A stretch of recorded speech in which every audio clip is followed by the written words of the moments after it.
Well, I'm yours, Lola. So today I'm gonna bring you Reigning City Millions Recollections. So this game is developed by Orca Layout and published by 2P Games.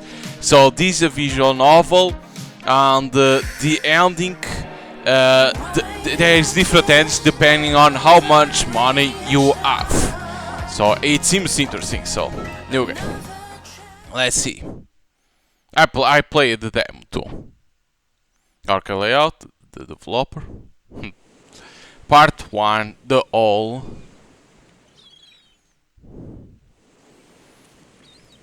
Liu Chuan conjure an image in her mind.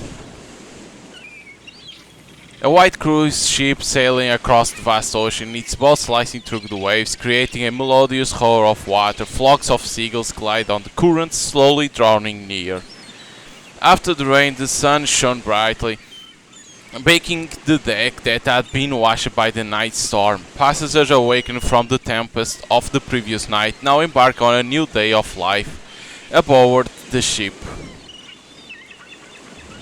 Suddenly, the leader among the seagulls issued a piercing cry, seemingly beckoning its companions to keep pace.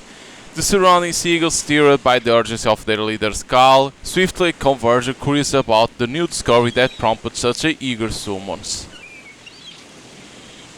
It seems that the original vessel was methodically disposing of its compressed scraps and remnants into the sea, attracting a multitude of fish that followed the enticing scent.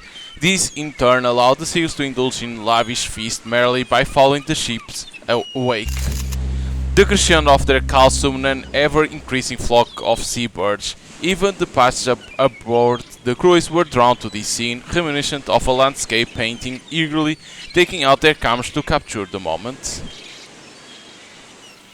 Amid the clamorous passengers and squabbling seabirds, the cruise ship's immense smokestacks langly exhaled the thin wisps of smoke that painted the skies bright and the ocean calm. Liu Chuan recalled the teaching of her psychology professor on how to steady turbulent emotions. Envision a safe, stable sanctuary in your mind, but limit yourself to 3 seconds. The ticking time bomb in front of you, your necrotic finger, or the footsteps outside the door could at any moment be your escort to meet Jimmy.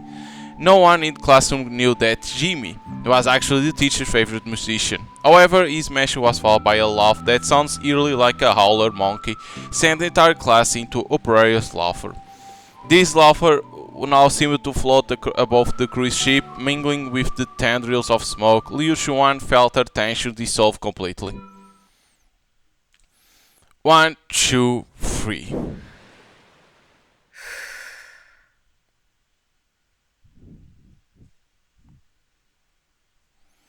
Liu Xuan counted 3 seconds and her vision, which had been missing for so long, finally returned home. She could see the familiar ceiling above her, but her body remained paralyzed, unable to move, not even her eyes. Suddenly, Liu Xuan heard a distant sound. Liu Xuan felt as if her ears had been pricked by needles, becoming abnormally sensitive. They picked up a ticking sound, growing closer and more rapid. It was raining, and heavily so. Liu Xuan tried to sniff, and her belated sense of smell tingled with the scent of blood, instantly jogged like rain. This also made her desperately want to regain the last sense not under control. Liu Xuan furrowed her brow, straining to recover sense of touch. Her efforts soon paid off. She felt herself propped against something soft, with the sensation of sweat-soaked skin against her back.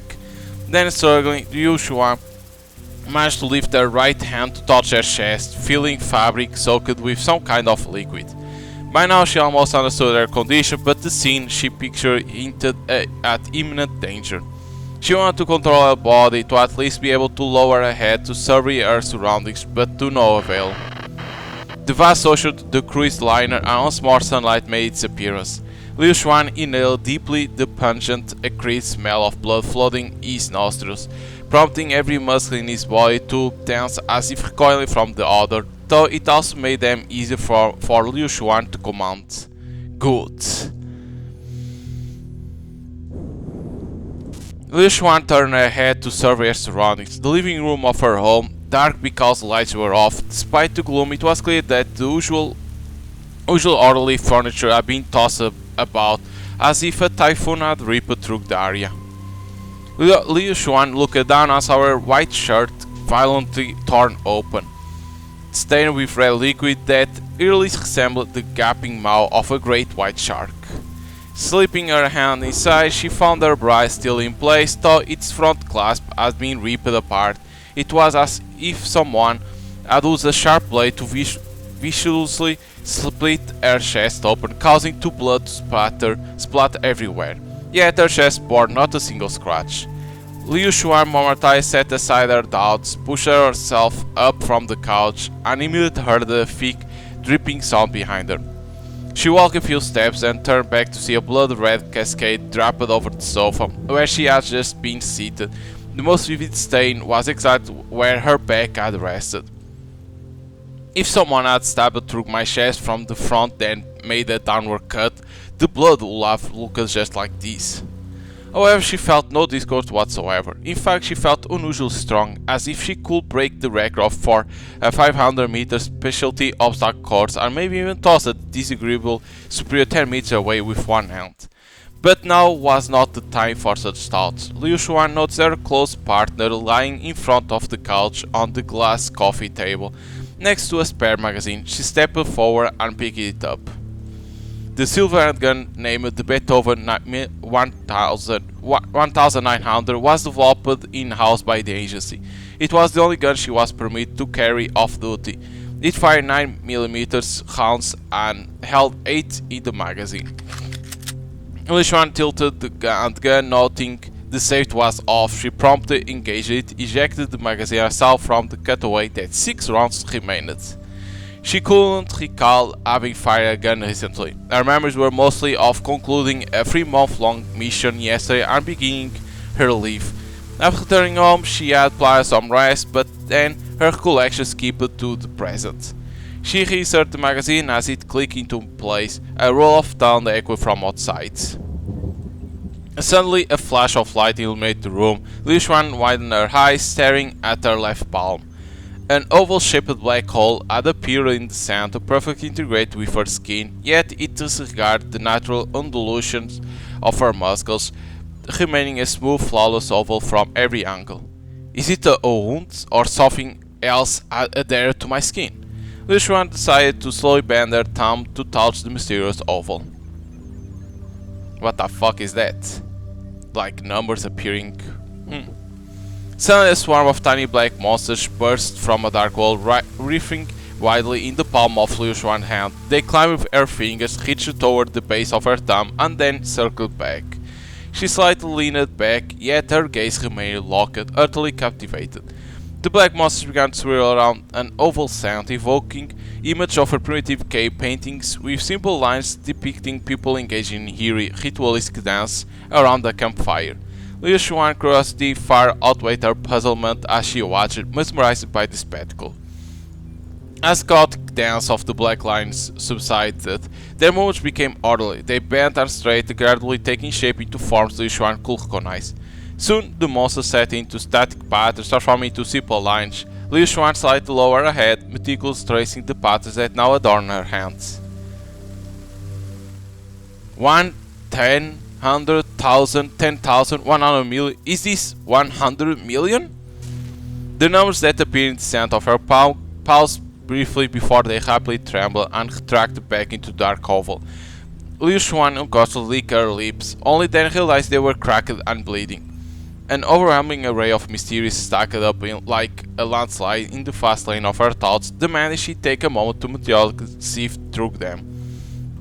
However, before she could even divert her gaze from her palm, another clap of thunder resounds. Liu Xuan's eyes widened as she fixed her gaze on a shadow lurking beneath the shattered glass coffee table. They abruptly turned her head. The fuck is that now? The shadow outside seemed to react to her stare, stirring to life. It bent forward, its jagged back rising almost before it moved and shattered the glass.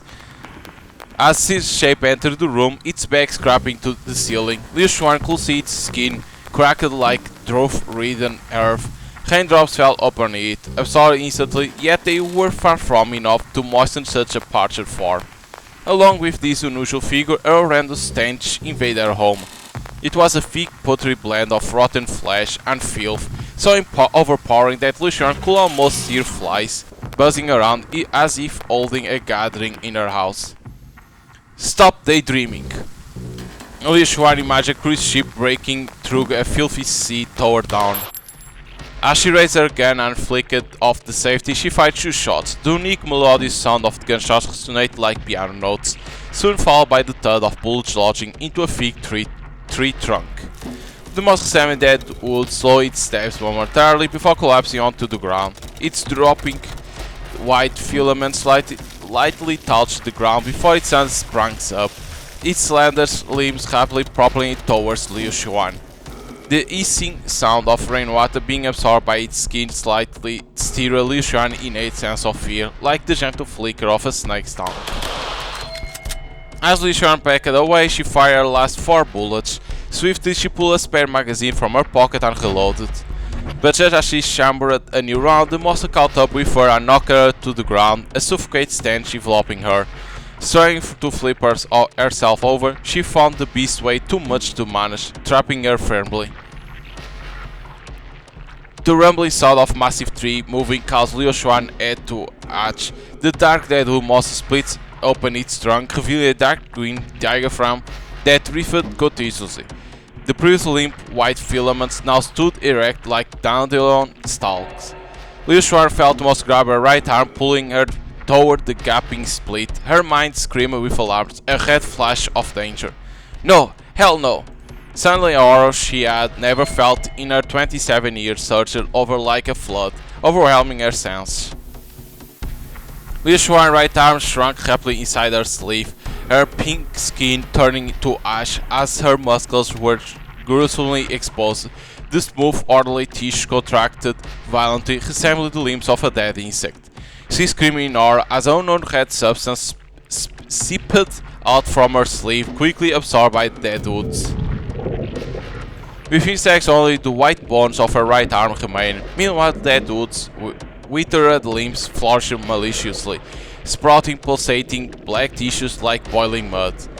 Reflexively, Liu Xuan raised her left hand to grab at the branch of the dead wood, noticing the black lines in her palm dancing wildly once again. This time the number was missing 1 digit. It had dropped by 2 million from the initial 1 billion.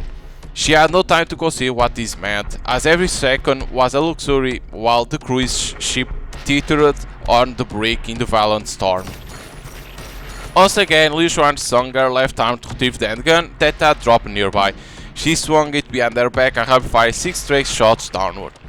Years of rigorous training had honed Liu Xuan's muscles to precision, enabling her to fire her gun without a tremor even in dire situations, with each bullet striking nearly the same spot. After a series of sharp gunshots, 1 bullet finally pierced the body of Deadwood and lodged into the ceiling. This seemed to stabilize the monster, momentarily lifting its body and giving Liu Xuan a chance to roll away to safety. Quickly she pushed off the ground with one hand, levering her solid core strength to flip back onto her feet. Unstable, Liu Xuan immediately checked her right arm. It was unharmed, but the terrifying sensation she had experienced out of the vigorous black flash on the monster were stark evidence that her arm had temporarily vanished. So she didn't lose the arm. It was a sensation only. Liu Xuan switched her empty handgun to her right and glanced again at her left palm, where the number now read 96 million. So it's decreasing again, I see. Gasping for breath, she temporarily set aside scattering debris in her thoughts to concentrate on the monster before her. The Deadwood seemed enamored with the burgundy black musk on its body, swaying as thought, appreciating a fine wine, clearly not yet satisfied and poised to attack Liu Xuan again. But as he bent forward, it abruptly twisted and froze, facing the window. Liu Xuan glanced outside and noticed the rain was easing, soon to stop. The Deadwood seized the moment, flipped over, and crawled out the window into the night. Holding her breath, Liu Xuan tightened her grip on the handgun and slowly approached the window. She leaned against the wall and peeked outside. The underbrush in the villa area was disheveled and scattered, with a trailing off into the distance. Soon the rain stopped and the movement in the bush ceased. Li Xuan kept key up, her eyes fixed on the silent darkness, would even fall stench and completely disappear. Only then she turned and leaned against the wall. I need to figure out what's going on before it rains again. The storm had subsided, and feeling slightly more at ease, Liu Xuan activated her phone flashlight, hoping to uncover some clues in the living room that might explain the events during her memory gap. However, the recent scuffle had left only chaotic footprints on the floor, some resembling animal hooves or snake-like marks, like just muddy stains left by any intruder who had entered during the rain. Realizing the urgency of the situation, she quickly pocketed her phone and headed into the bedroom. There were two wardrobes in the room. The left was filled with a variety of clothes reflecting recent fashion trends and several unique pattern and material canes at the bottom. The right, when open, revealed an array of exclusive black garments, resembling a bat cave in its stark uniformity. Liu Xuan didn't hesitate about the right wardrobe and selected a brass shirt and a trench coat. The sounds of gunfire and shattering glass must have drawn attention. I should avoid the police for now. Once they have left, I'll head to the security office to check the surveillance footage. Hopefully, it will reveal what happened while I was unconscious. As Liu Xuan considered whether she should clean the blood-stained shirt and sofa cover, she pulled out a drawer from under bed, took it out completely, and then retrieved a briefcase hidden underneath. The case held all the essentials for her works. She took two spare magazines from the case and stashed them in the inner pockets of her coat, then refilled the empty magazines with the remaining bullets. That was all the ammunition she had left. If I start cleaning up now, I won't have time to leave before the police arrive. I'll have to leave it. Also, this mysterious hole that appeared on my hand seems to connect to everything else. I should visit by way to see if we can figure out something out. The dressing table beside her bed was cluttered with cosmetics, some of which Liu Xuan couldn't even recall those for, likely a side effect of being away on missions for too long. But there was no time to sort through them now. She grabbed the car keys from the dressing table, picked up the briefcase, and made her way to the garage. Stepping out of her room, Liu Xuan glanced at her phone to unlock it. After her old phone had been destroyed during the previous mission, her colleagues had persuaded her to buy this trendy new model, which she was still getting used to. She manually typed in by way number and pressed call, contemplating the years it would take to rebuild her empty contact list. At exactly 2:20 a.m., she was about to hang up, not wanting to disturb Byway sleep, but he picked up the phone just in time. "Hello? You are back?" Byway sounded energized, clear, not just woken from sleep. "I got back yesterday. We can talk details later. Are you on tonight?" "Yeah, what's up? Did they send you back without fixing you up?" "I'm fine, no injuries." Byway awkward concern helped blur the lingering fear inside Liu Xuan, replacing it gradually with a sense of security. "But I need to see you. Is the clinic busy?" "Not busy. Come on over." "Okay."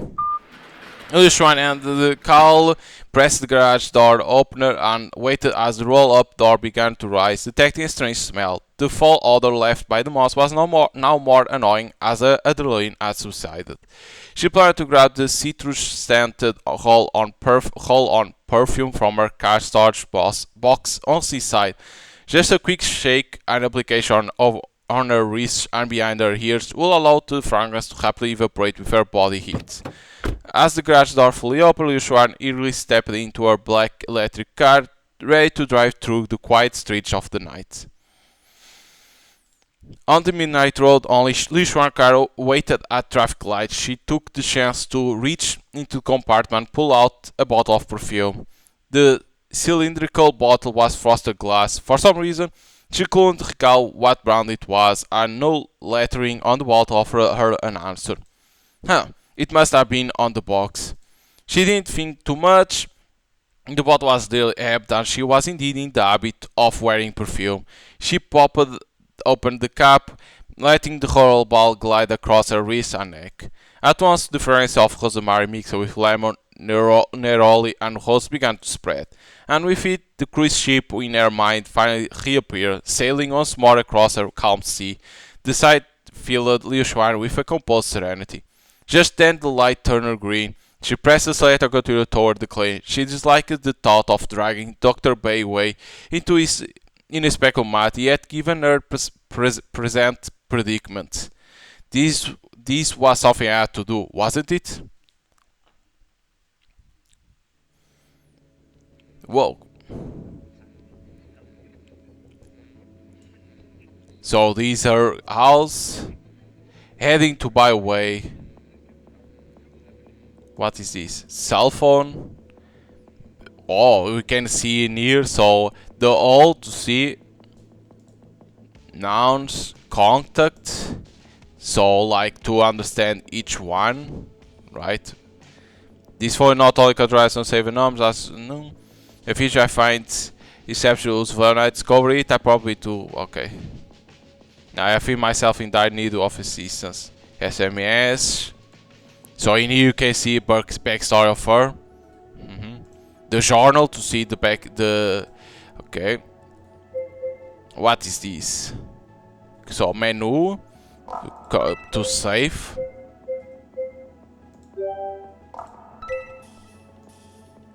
Okay. What is this? Okay, this is only to see this again, right? No. Liu Xuan drove out the garage and turned right. Her headlights swept across half-moon of pavement, missing the figure crouching the floor bed across the street. The figure waited until her taillights vanished around the corner before standing, raising a camera and snapping shots through the floor-to-ceiling windows of the case inside Liu Xuan's home. What was that thing that just broke in? And she actually drove it off? Definitely worth following. The shutter clicked again. This time the camera's display showed a white blur flashing into Liu Xuan's home. What the? She lowered the camera. Nothing. Every time she caught only those fleeting shadowy shapes, it meant one thing: time to run. Ah, okay, to see that. Okay, so, but we don't see nothing else, right? Because that was an event that happened in there. This is only to see the back, right? You can't even press, so we have to go in here. Oh no, we have to do this. This is what it is. It's the same? Stop wasting, let's go, okay. Only to check. It's like this, okay. Liu Xuan pushed open the frosted glass door of the clinic and immediately spotted Bai Wei with his back to her, meticulously arranging medical supplies on a metal rack beside the hospital bed. Unsure of what injuries she might have, he had prepared a variety of medication on a large stack of white bandage. Where are you hurt? Just lie down. Liu Xuan waved her hand to indicate she was really fine, but Bai Wei looked her over skeptically. After a thorough check, he finally felt reassured enough to remove his sterile gloves and settle back into his swivel chair. So, is this the first time you have rushed to the clinic in the middle of the night without any visible bullet holes? This mission was lengthy but not particularly dangerous. Liu Xuan responded, walking over to the window and pulling back the curtain to ensure that the dark sky was not beginning to rain. However, if you are asked about wounds, Liu Xuan removed her glove to show Bai Wei the unusual condition on the palm of her hands. Only has the hole now. Bai Wei, now 47, had previously studied in Canada, worked there as a surgeon during a time of frequent large-scale protests and riots. Renowned as an outstanding orthopedic specialist, it was a routine for him to perform 5 surgeries a day due to heavy caseload during those tumultuous times. After the situation had stabilized, 7 years had swiftly passed. Eventually, Bai Wei decided to return to his home country with his wife and open a private clinic, which he still operates today. Over the years, Bai Wei had seen numerous cases of physical trauma, becoming somewhat desensitized to them. However, the black oval on Liu Xuan's palm was disturbingly unusual, causing his hair to stand on end. Does it hurt? What does it feel like right now? Bai Wei grasped Liu Xuan's wrist, leaning in close to his back for any signs of the black ellipse tearing through her palm, but he could discern nothing. Let's get an X-ray first, then you can tell me what happened. Joshua nodded, double-checked that it wasn't raining outside, and followed by way out of the examination room. As they walked, she began to explain the chaotic scene at her home and her encounter with the Deadwood monster.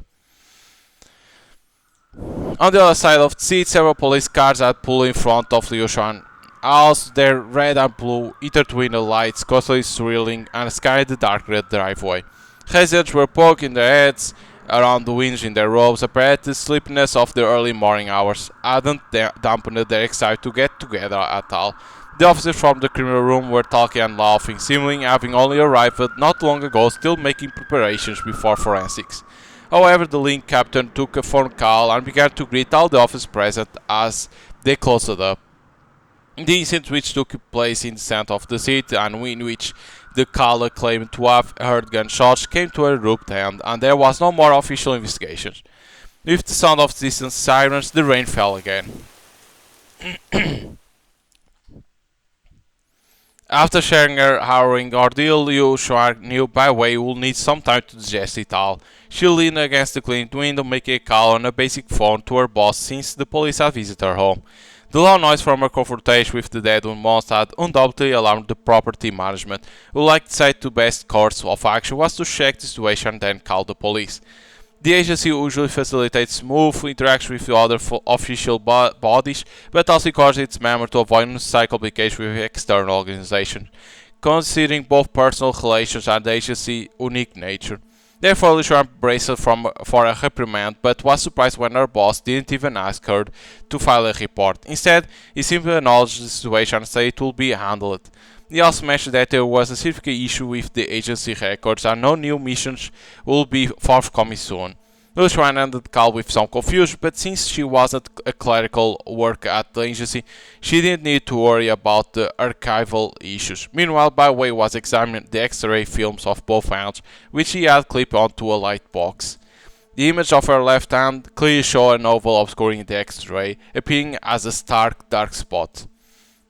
You might need to run some more tests, but I'm easy to provoke whatever this is, it's tricky. Liu Xuan nodded, pondering her next steps if she couldn't find help here. Has anyone else ever gone through something like this? I have a dermatologist friend who has seen a lot, I'll ask him. For now, just don't go anywhere, stay in Egret City and wait for my update. Thanks, Bay. Let's set that aside for now, please take a seat. Liu Xuan sat across from Bao Wei and Meat noticed his lips twitching unnaturally, a sign of his nervousness from her past encounters with him. I'm not versed in psychiatry, but so I can only ask you a few straightforward questions. Me? Psychiatry? I believe everything you are saying, but... Byway leaned forward, clasping his hands lightly. The Deadwood monster you describe is clearly something unusual. Given its size, it will be hard to move around the city to notice, and I can't make sense of your arm rapid muscle growth or its body. You have never seen anything like this before, right? No, this was my first encounter. I know your trade prepares you to handle sudden situations calmly, but this is different from any prior scenario. Li Xuan, do you understand? This is no longer just a matter of mental resilience. There is something off about your condition. Li Xuan nodded, recognized by way concerns. However, staying calm has probably saved my life for now, so for the moment let's... As Liu Xuan heard hay drops stream the awning, a hissing sound quickly followed, culminating in a deafening crash of shattering glass. Bay, run! Get out first! She kicked by way Swift's chair out of the way and bent down to draw her handgun. As she disengaged safety, she opened the fire on Deadwood Moss that had burst into the clinic. Bullets hit it, but it twisted and writhed, pulling itself completely to the crumpled clinic while a foul stench filled the air. Byway pushed it to the doorway by the moment of the chair, opened the door and dashed into the clinic lobby to begin evacuating night shift staff. In the bright light of the clinic, Liu Xuan could finally see the monster clearly. It was less a monster of dead wood and more a black, withered skeleton, uneven and gaunt, now lacking muscles, nerves and organs, all of which it seemed to want from Liu Xuan. Liu Xuan fired off her remaining 4 bullets without hesitation, quick swapping the empty magazine for a full one she had ready, and prepared for another round. The monster seemed overwhelmed by the onslaught. It thrashed its black muscular parts flinging a large medicine cabinet toward Liu Xuan. The heavy metal cabinet, mixed with shards of glass, hurtled toward her. Forced to cease fire, she dodged the cabinet, but a flying medicine jar almost tripped her, causing her to stagger. Taking advantage of her momentary imbalance, the Deadwood monster leapt toward Liu Xuan, charging right at her. The impact of Liu Xuan her in the chest, sending her flying out of the clinic like a stunt actor on wires. She tumbled to the ground, quickly gaining her footing and sprinting towards a nearby storage room. As she ran, she noticed several gashes across her chest where the monster branch had struck her, with blood slowly seeping out. Glancing back to make sure that the monster hadn't followed, she checked the palm of her left hand. Thankfully, there were no idly dancing numbers this time. The monster, typically aggressive, hesitated and moved cautiously. It coiled its body and crept slowly to the storage room, its head-like structure swaying unnervingly. Liu Xuan contemplated attacking the clump of black muscle again, hoping it might be more effective, but she suddenly noticed something odd about the monster. "It's not looking at me." The Deadwood wasn't alert to her gun. Instead, its curled body was aimed slightly to the right of her. Keeping her gun aimed at Deadwood, Liu Xuan quickly glanced to her right. From the shadows, a monster that was almost, but not quite human, approached her. It had a face eerily similar to humans, and from her angle it seemed to be smiling. The monster swung a thick tail nearly a meter long, its body covered in pale fine hair and sported long grey hair, looking almost human. However, its lower half had the bent legs typical of feline animals. Liu Xuan slowly backed away, but the pale monster sped up its crawl towards her, clearly targeting her. Compared to the terrifying appearance of the Deadwood monster, Liu Xuan felt a strange fondness for this white being. It looked somewhat cute. But that thought lasted only a moment. "Oh, okay." The pale monster turned its face, devoid of eyes, toward the ground and opened its mouth, a vast mouth that occupied half of its head, filled with blade-like fangs. Liu Xuan screamed and fell back onto the ground, but the grotesque display was far from over.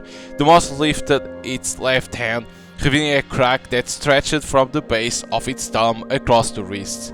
Suddenly, the crack widened, exposing a rugged black interior from which a dark red tongue emerged. Shaking, Liu Xuan also turned her left hand. The black oval remained unchanged, but the connection between her and the monster was unmistakable. The monster then turned its attention to the wounds on Liu Xuan's chest. It bent forward and began crawling toward her on all fours. "Stay back! Don't move or I'll shoot!" Liu Xuan warned, perhaps unnerved by the monster's stubbornly human-like appearance. However, it ignored her warning and accelerated its pace. Before Liu Xuan could raise her gun, the monster had already lunged into her arms. Now on the ground, the monster head opened wider and its thicker, more idle tongue licked at Liu Xuan's bleeding wounds. Right along the surface of the tongue were black lines, identical to those on the palm of her left hand. Liu Xuan threw her head back, her teeth chattering as she gripped the gun tightly, her fingernails digging painfully into her skin. The Deadwood monster, seemingly unable to stay itself any longer, suspected that the pale intruder was there to steal its prey. However, with the chance to restore its own body so close, it wasn't about to relinquish its opportunity. It had spent too much time in sewers, subsisting on filthy water. The pale monster acted first. Organs on either side of its head suddenly opened, and in the next instant it darted beneath the Deadwood. What happened next was something Liu Xuan could never have imagined. Accompanied by the sounds of cracking wood chips and the heavy tearing of bark, the pale monster began to feed. Its massive mouth, positioned atop its head, tore open the Deadwood body and started to devour it. To Liu Xuan, the Deadwood seemed to crumble like a chocolate wafer, scattering fragments as it was consumed by the pale monster's head. The Deadwood thrashed widely, cracking the walls of the warehouse and leaving dark scratches where the signs hung. Meanwhile, the small predator used its strong tail to stabilize itself, threatening the Deadwood's resistance as if it were merely the swaying of a revolving restaurant, and continued to gorge itself. Its left hand even reached directly to the horrifying crack into that duo that had been feeding only on Xuan harm, extracting soft tissue to stuff it into its gaping maw.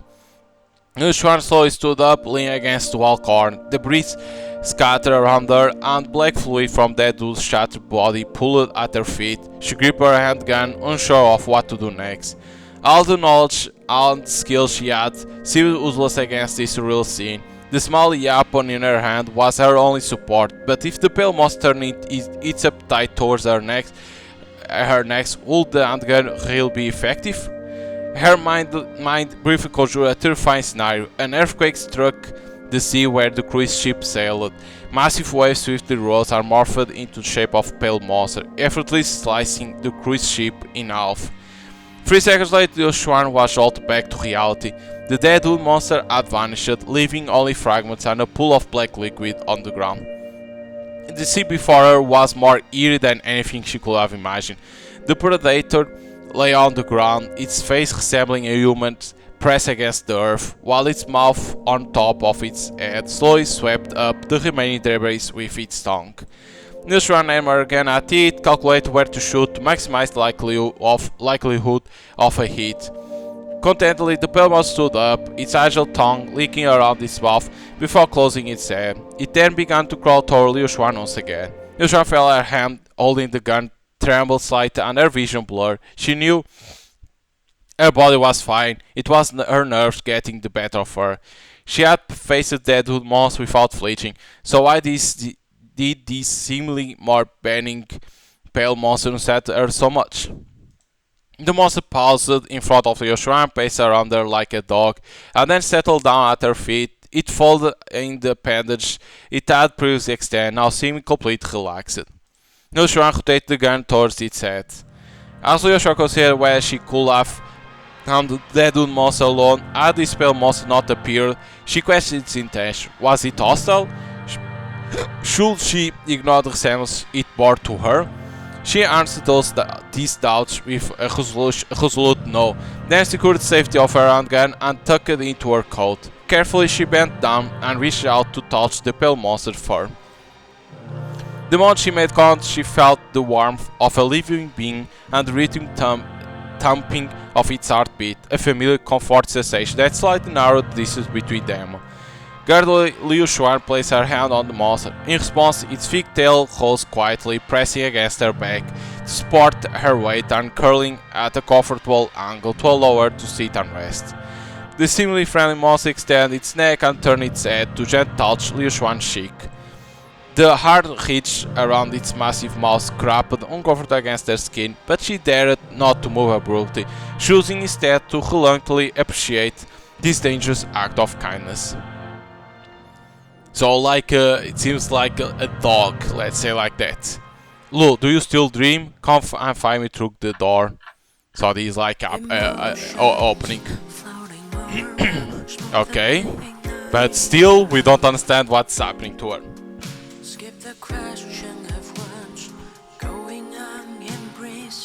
Because why everything like this is happening to her? But it has to be about this cruise ship. Something happened in this cruise ship, and she doesn't remember because, like she said, she doesn't remember what happened at a certain point because she can't remember, and she will, of course, she has to remember to understand why she has that black oval in her head.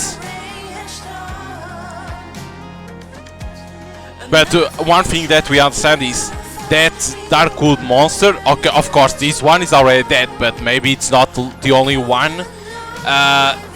It only appears when it starts raining. Why? Maybe it's the rain that lets to move.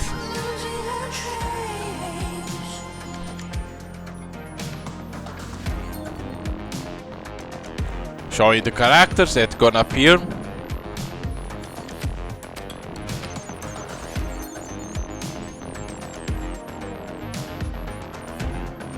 Like the art style is very very good. You can clearly see the art style is like excellent. Part 2 In the Heart of the Sea.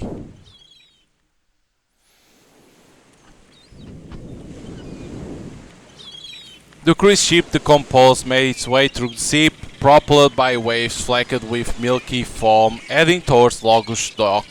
Despite having neutral, apparently Shuan's nerves were not calmed. She was anxious about the predicted currents and worried that they might not reach their destination, feeling powerless over the ship's course. Meanwhile, her companion seemed relaxed and at ease. She invited Lucian to the balcony to enjoy the endless expanse of the sea and sky while sampling some freshly brewed red tea. The sea breeze mingled with the steam from the tea, wafting its rich aroma to Liu Xuan, which momentarily soothed her. Liu Xuan took a sip of her tea, pushing her concerns to the back of her mind. Staring out at the ocean, she assured herself that the cruise ship would ultimately reach its destination. It didn't really matter if that wasn't Lagos dock. What mattered was the journey continued. Come, take a seat over here. Her companion called out. Liu Xuan nodded and walked over to see it, but suddenly lost her balance and fell backward. Startled from her dreams by a sudden twitch, Liu Xuan found herself lying in her familiar bed, her gaze locked onto the well-known ceiling above. Nestled beside her was a small creature, its body cloaked in milky white fur.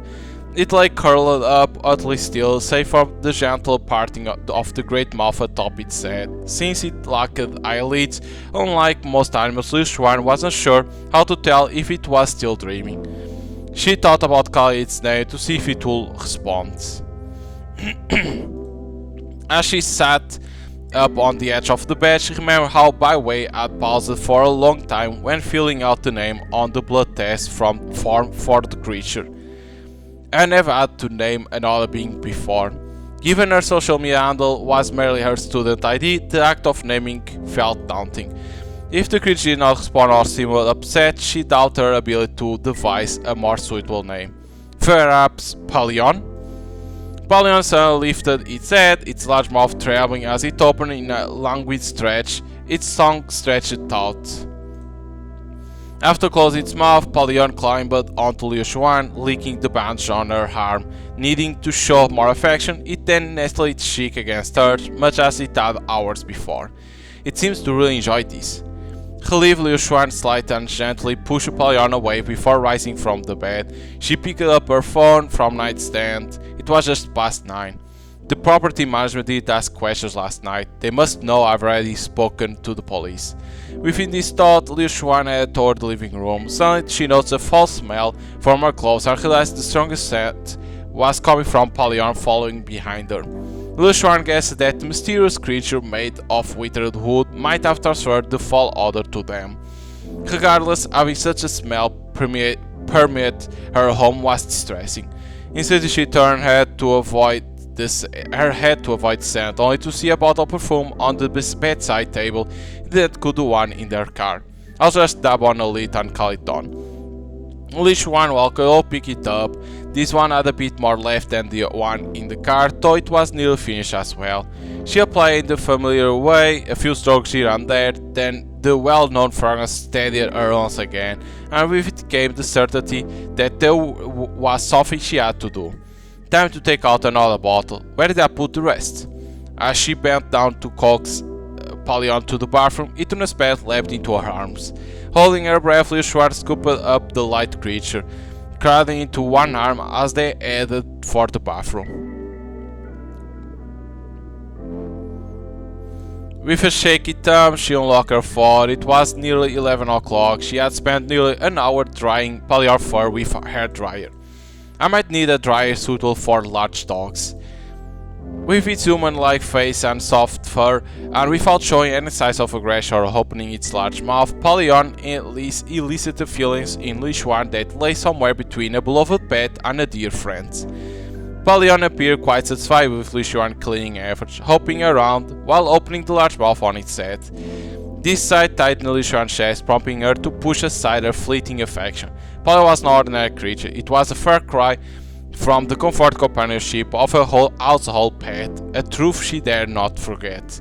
Turning her head away, Lucian chose not to look at Palion's ungrieved giant teeth or its disturbingly nimble tongue anymore. She needed a moment to sit down and think through her plans for the day. The living room was in chaos, offering nowhere to comfortably settle. It seemed her first step would have to be calling the property manager to repair the damage to her home. Should I hide Palion at Bay Place, or she was about to sit on sofa to sort out the situation. Firstly, the string of odd events that unfolded last night must be connected to the moments before I awoke on the sofa and the strange hole in my palm. Next, I should examine the surveillance footage from the cameras at the entrance to my home and throughout the community, reviewing what they captured during the night. Additionally, I am almost out of bullets considering the likelihood of similar encounters and replaced by stock from Night City. Finally, I will wait by his report. Although it may not reveal much, Palion's timely appearance seems intricately linked to this occurrence. As Liu Xuan pondered this plunge, Palion curled up comfortably at her feet, its soft belly and fur brushing against her, soothing her thoughts. If I am left with no other choice, then I must do whatever it takes with Palion to solve this problem. Liu Xuan bent down and smoothed Palion's fur a few times, preparing to take it to Bay Waste Clinic to await results. In the meantime, she planned to have the property management to come to clean and replace the broken glass. I should get rid of anything blood-stained before calling property management. As Liu Xuan pondered where to dispose of the sofa cover and her shirt, Palion suddenly arched its back, staring intently toward the front door. Trusting Palion's keen sense, Liu Xuan immediately grabbed her handgun and hid herself, but after several tense seconds, nothing happened. She frowned, tiptoed, and moved slightly towards the door. Beside the front door, an electronic display showed the cold-toned world seen through the surveillance camera. A little girl stood outside, looking around anxiously, blinking rapidly and occasionally licking her lips. After a moment, she seemed to make up her mind and raised her hand to press the doorbell. Liu Xuan ignored the shimming sound, her eyes fixed on the screen, trying to determine if the girl was carrying any weapons. The girl, receiving no response, pressed the doorbell again. She doesn't seem to be holding anything, but she could be hiding something under her clothes. Also, the camera angle doesn't clear if anyone else is lurking nearby. With the door still unopened, the girl blinked rate to naturally increase, and she began biting her lower lip with her right leg started to shake. She looked as if she might cry soon, her eyebrows furrowed and her lips tightly pursued. Let's watch a little longer. The girl looked up, peering through the door's peephole, seeming oblivious to the surveillance camera position above her. Hello, Miss Liu? My name is Jasper. Can you open the door? Rose, what? Never mind. How does she know my name? It's not difficult to find someone information these days, but the fact that she went out of her way to do so was cause for suspicion. Moreover, her conviction that Liu Xuan was definitely home suggests a clear purpose for her visit. The girl's nerves increased as she glanced around and leaned close to the door, lowering her voice as if confiding in the door handle itself. Please open the door, I'm just a human. Her words, delivered with a confident smile, only made Liu Xuan more cautious, an understandable reaction. To the girl, this appeared to be her trump card, yet it failed to have the desired effect. She lifted her head, her neck retracting slightly as she continued. My boss sent me to find you. He wants to do business with you and asked me to bring a gift. As the girl reached into her pocket, Liu Xuan instead disengaged the safety on a handgun. The girl then pulled out a coin and held up to the peephole. At that moment, Palion's wing-like appendage flared out and it watched the door with increased vigilance. Clearly, this was no ordinary coin. Liu Xuan pressed against the wall, cautious of the coin potentially being propelled through the peephole. However, contrary to her fears, the girl simply retracted the coin and began to mutter to herself in frustration. Why isn't this working? She should be home. Her voice grew softer as she spoke, and tears threatened to overflow. Liu Xuan glanced over to see Palion folding its wing-like appendage and lying back down on the carpet. She seems harmless, and she also knows something about this creature. Okay. With her gun hand behind her, Liu Xuan used her left hand to unlock the small door within the large security gate, looking down through the sturdy steel mesh at the young girl who introduced herself as Jasper. Ha ha, hello, I'm Jasper. You are here too? Whoa, what is that? Jasper suddenly pressed up against the mesh, her hands gripping the gasp, causing Liu Xuan to almost draw her gun and press it against the girl's forehead. However, the excitement and joy overwhelming from Jasper's face halted her. It's so fluffy, cute, and almost human-like. Does it talk? No. His face is too human-like, and its limbs aren't suited for upright walking. There must be a special reason for the similarities to human anatomy. Its head looks like it might open. Could the brain be exposed, or is it located somewhere else? Jasper's demeanor was like that a school child visiting a zoo, except the words she uttered carry mixed feelings for Liu Xuan. Let's steer the conversation back on track. You say you were sent by your boss? Hearing Liu Xuan's question, Jasper quickly gained her composure and stood up straight. Yes, can I come in? Discussing this at doorstep feels awkward. I don't want passerby to think I'm silly. Liu Xuan nodded, closed the smaller gate, and then struggled briefly with the main security door, still adjusted to the new lock that property management had installed the previous night after the old one was tampered with. As soon as sliver of light appeared through the opening, Jasper quickly squeezed through into the entryway. As Rosalind stepped inside, she immediately noticed the electronic screen on the wall. Ah, there's surveillance. I was foolishly waving at people earlier. Liu Xuan stepped back to make room for Jasper, keeping her handgun discreet behind her. Jasper rubbed her heels together, slipped off her shoes, and neatly arranged them with a few taps on her foot. Then she dashed into the living room and made her way to Pallion. She knelt on the floor, continued stroking Pallion's back and neck as though she were petting a dog. Have you seen it before? No, this is my first time seeing anything like it. But you are wondering why I'm not afraid, right, Miss Liu? Liu Xuan nodded. She judged that Jasper was likely still a primary school student, given shyness in her actions, yet her vocabulary seemed unusually mature for her age. Although humanoid creatures are often dangerous, those with faces that resemble humans tend to be much safer. There is also a higher likelihood of communication. Jasper stretched her neck to get a closer look at the large mouth atop Pallion's head, closely probing its seams. And the fact that it interacts with you shows it understands humans to some extent. That shouldn't be a problem. I'm not very familiar with these creatures. Please clearly explain why you are here and who this boss of yours is. Oh, right, I almost forgot the main point. Jasper reached into her pocket, pulled out the same coin she had shown at the door, capturing Pallion's attention.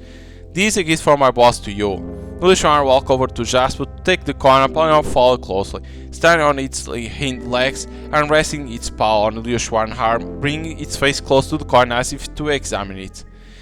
It's being cautious of the unknown, right? Like I said before, it recognizes humans, so it doesn't react with hostility.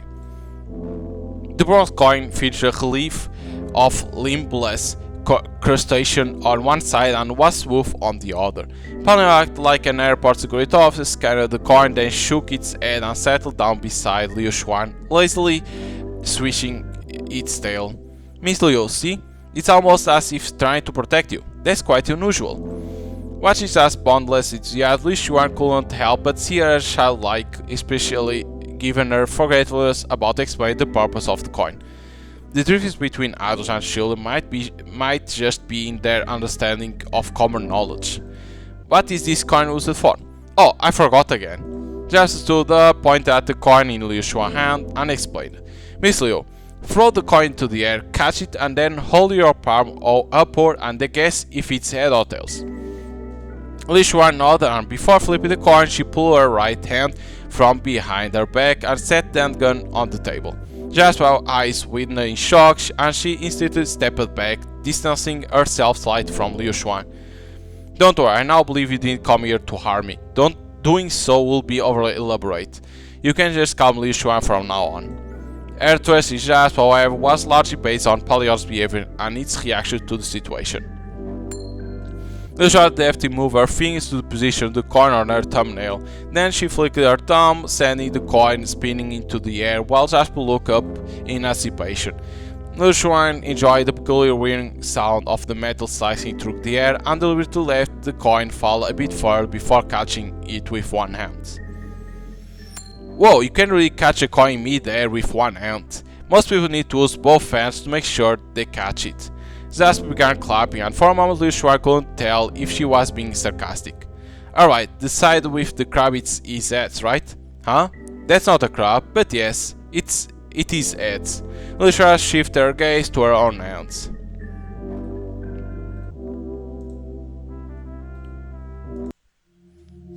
Oh, we can save, why? Heads. I'll guess heads, the side with the crab. I say it's not a crab. Lushwan opened her hand to reveal the image of the crustacean facing up. Oh, I guessed it right. What's now? As Lushwan finished speaking, the coin quickly filled with cracks and the crustacean design crumbled like a collapsing sandcastle, turning into fine black dust that sprinkled into her palm. Startled, she was about to shake it off when Jasper spoke. Lushwan, this is a gift my boss sent to show his sincerity. Jasper gestured towards the chaotic living room behind her. Following Jasper's pointing hand, Lushwan looked up and her eyes widened in amazement. The scattered glass began to move back toward the broken window. The blood stains on the sofa slowly retracted, revealing the pristine fabric beneath, and the damaged cabinets and lamps defied gravity, lifting back to their original positions. Polly agilely leaped around, dodging the tumultuous surge of furniture, pieces and glass, and settled back on the sofa. Lushwan felt as if a thick, murky deep sea was cleansing her living room. She could almost hear ancient waves in her ears. The shed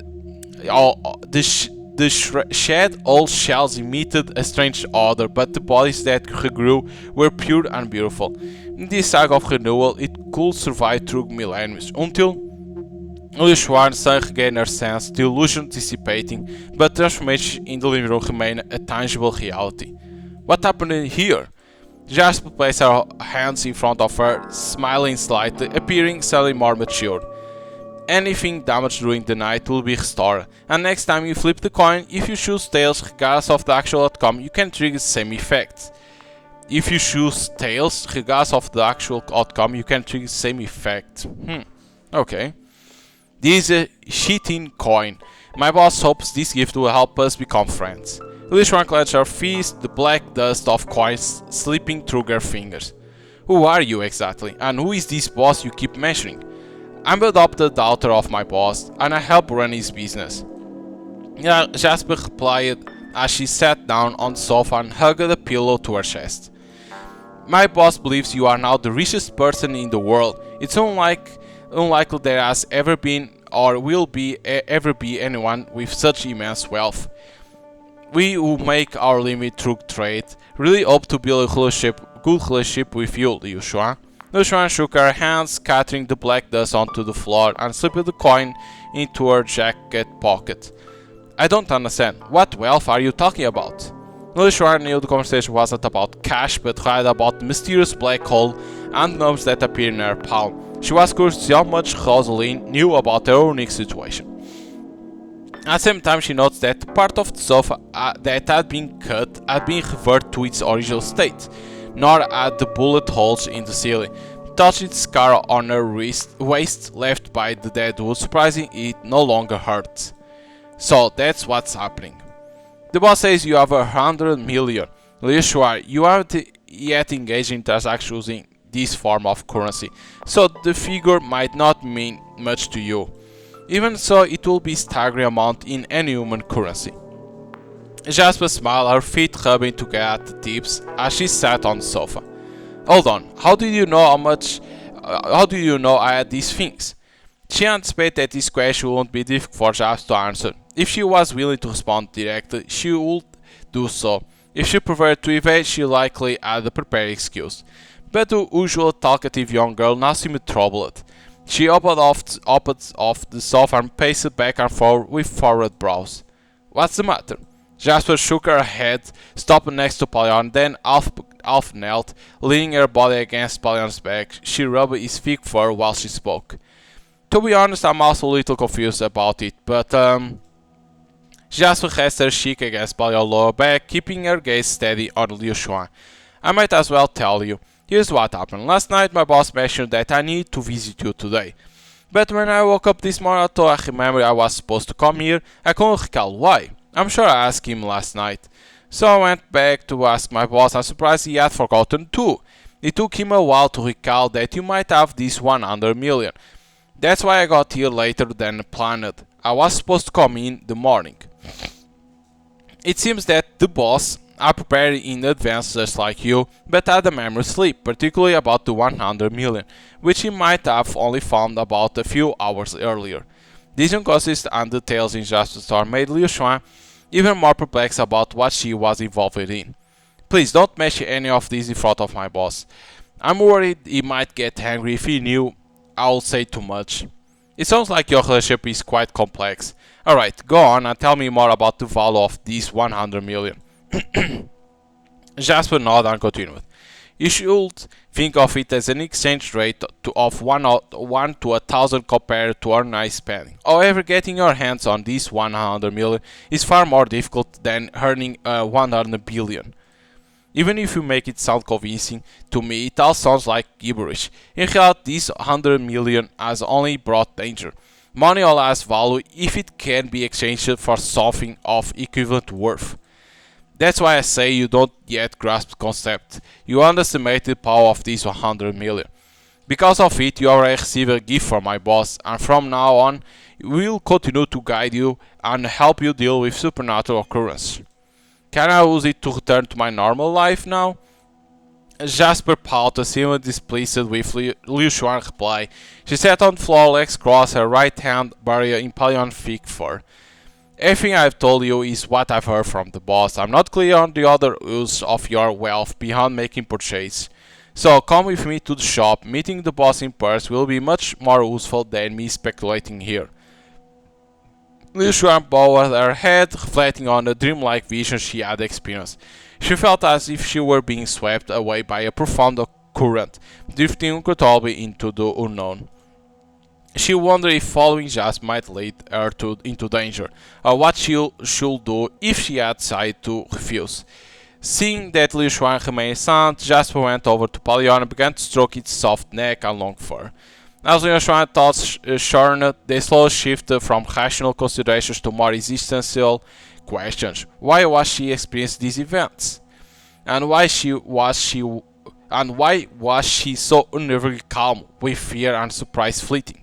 Never mind, I need to find a way to survive in the first. Liu Xuan stood up and walked behind Jasper.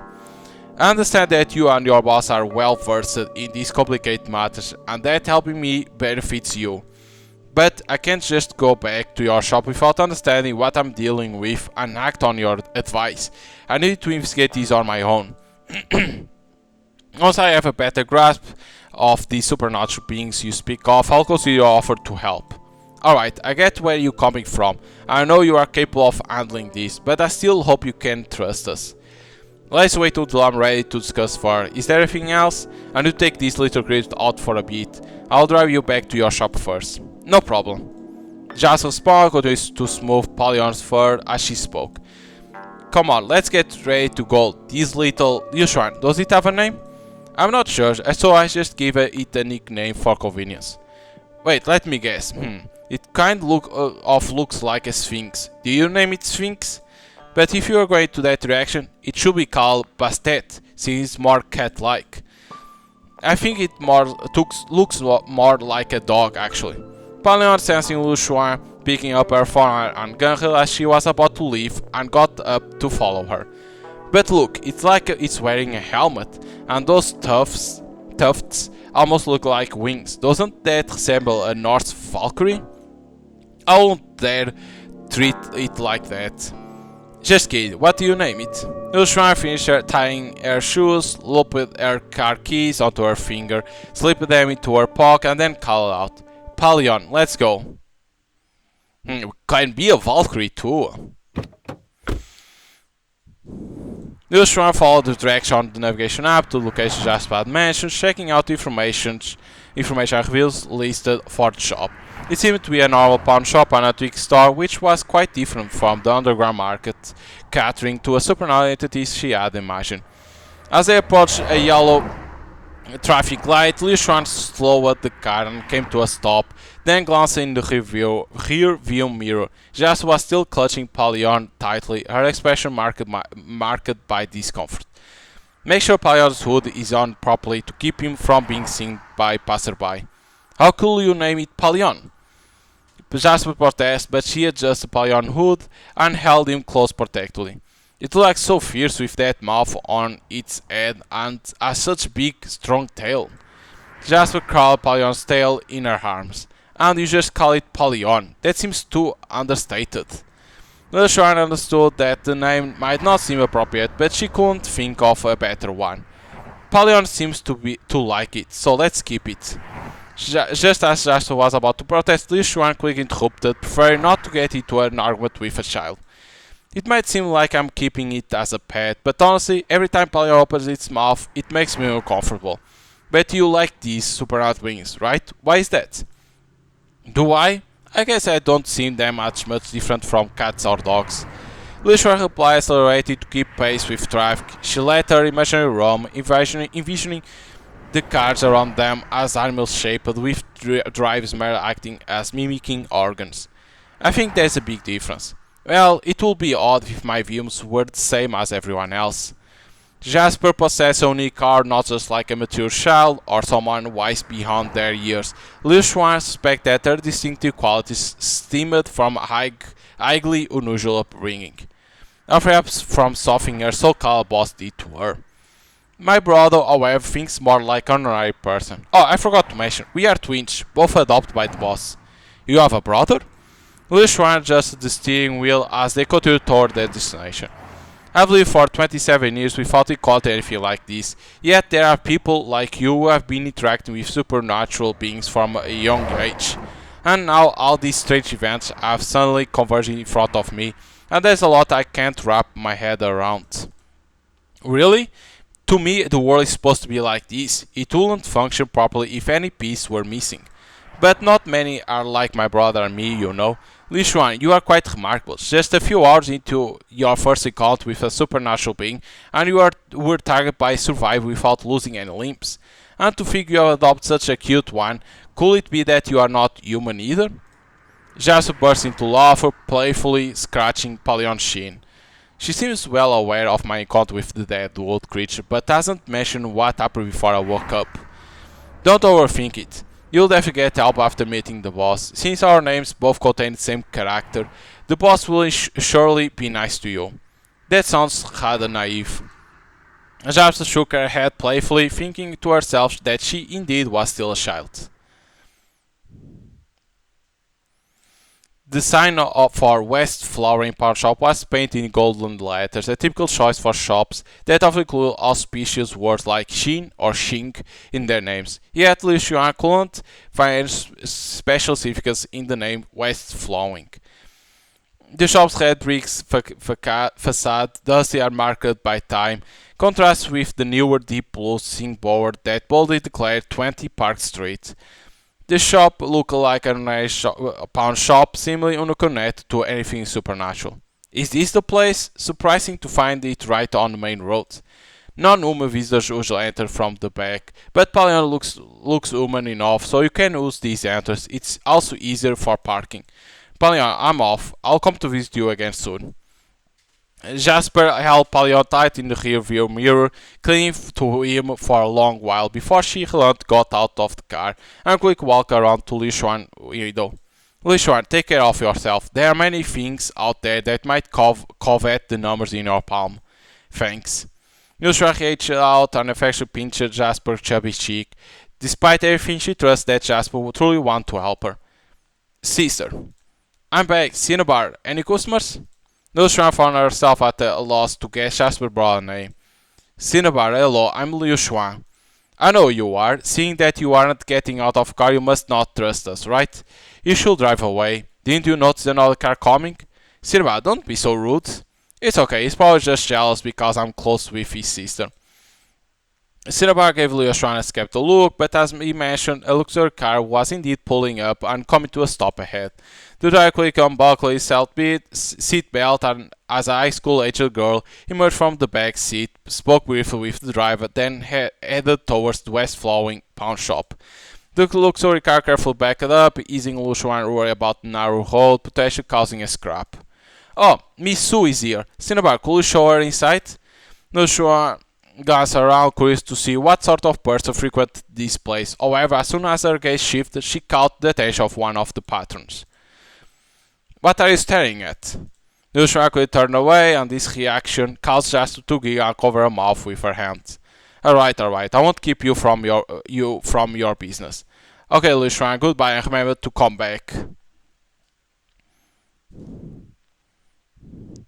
The front of Byway Private Clinic bore a sign announcing it was closed for the day. After the chaos of the night, a temporary closure was inevitable. But it seems it will open tomorrow. Just need to seal off and renovate the areas damaged by the dead wood creature. The rest of the clinic can operate normally. Elder Bay, you made it. How are you feeling? I'm fine, and someone who knows about that creature already approaching me. However, I'll rather start with source I can trust. After watching Pallion devour its meal, Yushua momentarily panicked but quickly composed herself. The appearance of a mysterious black hole in her palm, followed by the sudden arrival of a white creature that seemed to rescue her, could not be a coincidence.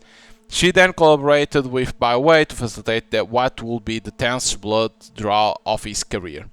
Let's talk business now. The blood test results for the white creature are in. Lushran received the report by way handed her, searching for answers she could understand. Only conduct standard blood tests, so I couldn't find anything unusual. And there appeared to be components with human red and white blood cells, such as platelet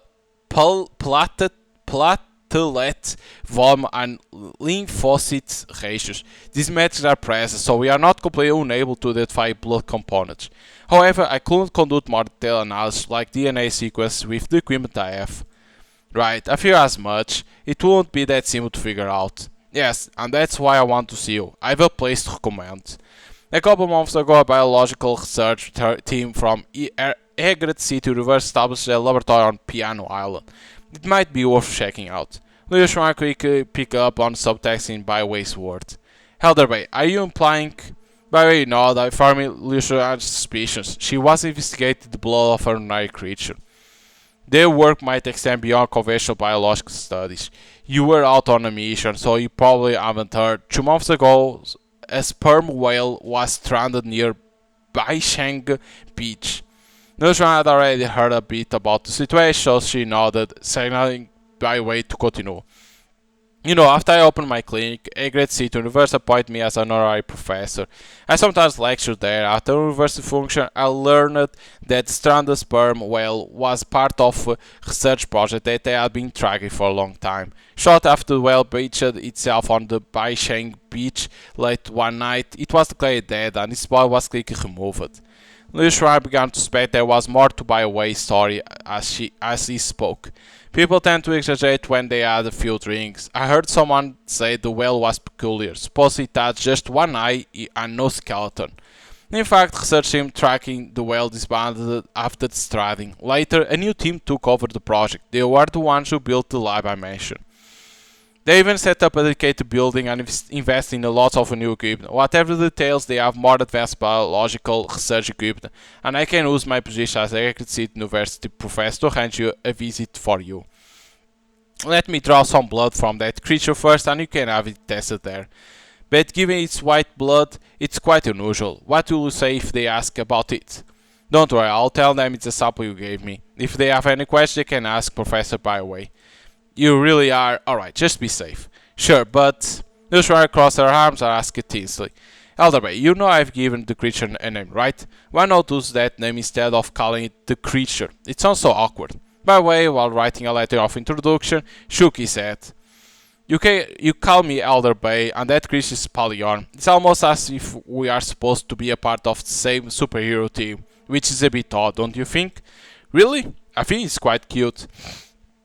Don't impose your tasty names on me. After handing the letter of introduction, to Liu Xuan. By the way, offered some final advice on how to care for the wound and watched her leave the clinic. Liu Xuan returned to her car, her mind filled with potential destinations, but unsure where to go first. Before heading to Piano Island, I need to take Polly on home, and I should arrange to have the blood sample delivered first, otherwise it might be a problem at security. I need to take home, and I should arrange to have the blood sample delivered first. Suddenly her phone vibrated in her pocket, snapping her out of her thoughts.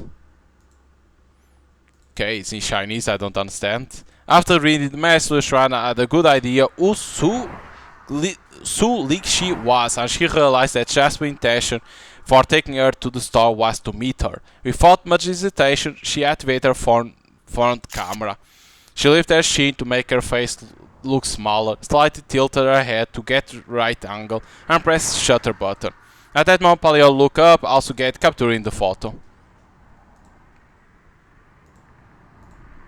You can't understand, they didn't translate this.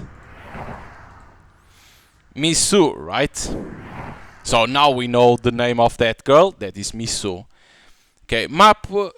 When something new is unlocked or updated for a prompt will pop up. We saw this in the beginning. Click here to open your phone, we already know that. Okay, the main line is the story content close to relate to Liu Xuan, the main quest, of course. The subplots are the story content that Liu Xuan and other characters experience together, and each story will be updated as the main story progresses and continues until the end of the main story. Below the event description is the goal of the current story. The bubbles on the map are called strangers and strange things, and they have nothing to do with the main story. The short stories of the people of Aeron Seat will be updated as the main story progresses, or some hidden conditions are updated, and the unread strange things will not be overwritten. So it appears everything, showing where everything is. God damn!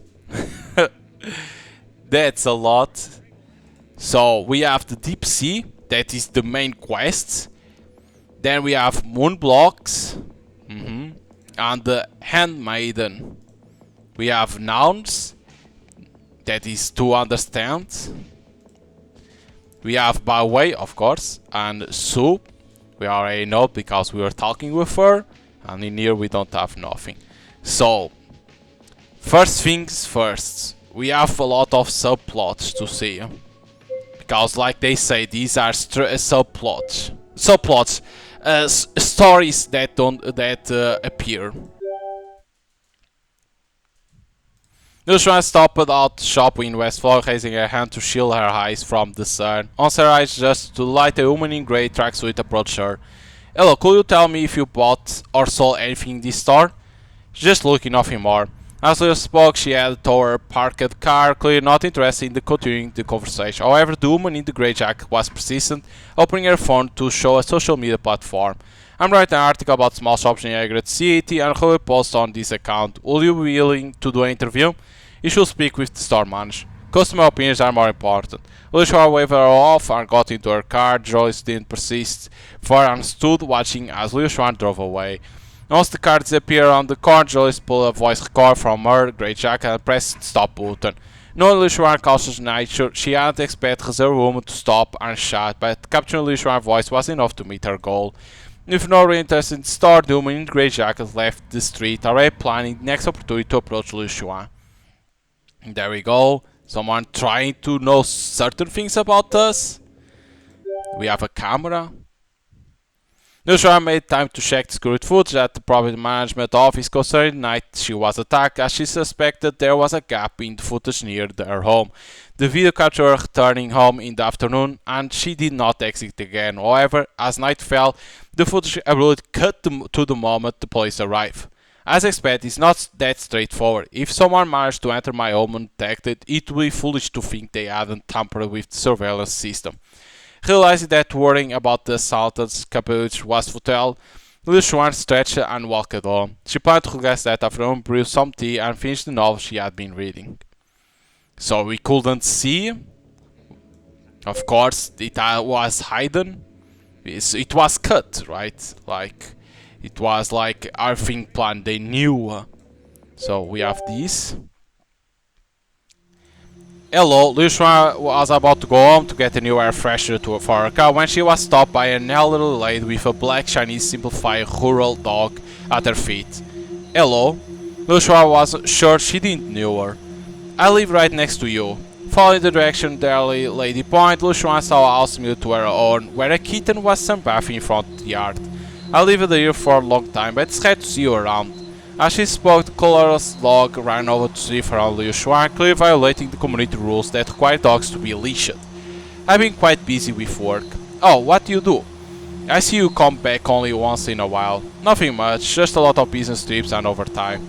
Just then the little black dog began to bark wildly for no apparent reason, but the elderly lady seemed not to hear it and continued to chat with Liu Xuan. You must be working too hard, not married yet? Not yet, I have to go. I'm a bit of a hurry. As Liu Xuan finished speaking, the barking suddenly stopped. The elderly lady nodded, her face expressionless as she started staring straight ahead and walked away.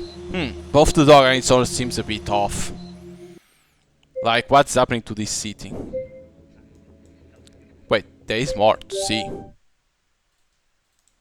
Liu Xuan carried a bag full of canned coffee from neighborhood convenience store, ready to restock her home refrigerator. She remembered that 3 months ago, before leaving a business trip, there had been a few bottles left, but now only an old bottle of cologne tea remained. Nevertheless, she found the joy in the small discrepancy, joy, the cool breeze, and the feeling of provision on her late-night shopping trips, feeling like she was fortifying her home, her own personal fortress. Suddenly, a hustling noise from behind this fortress made her alert, conjuring an image of a dead python slithering through underbrush. The concern was short-lived, however, as the early human she had seen walking her dog during the day was now bustling about in the bush with 2 plastic bags surrounded by several stray dogs of various breeds. The old lady opened the bags and poured out a heap of leftover food, causing Liu Xuan to frown. Regardless of the human intentions, feeding stray dogs like these could pose a risk to the community.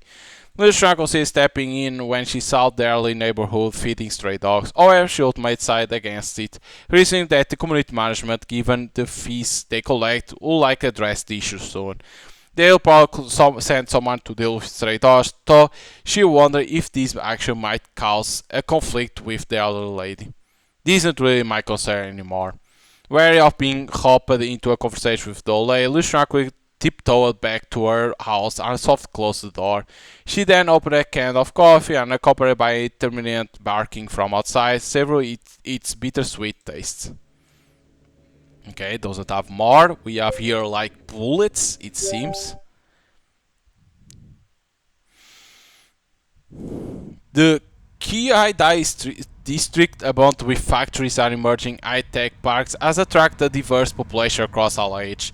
Its proximity to a great city, coupled with lower rental costs, makes it a popular resident choice for many commuters.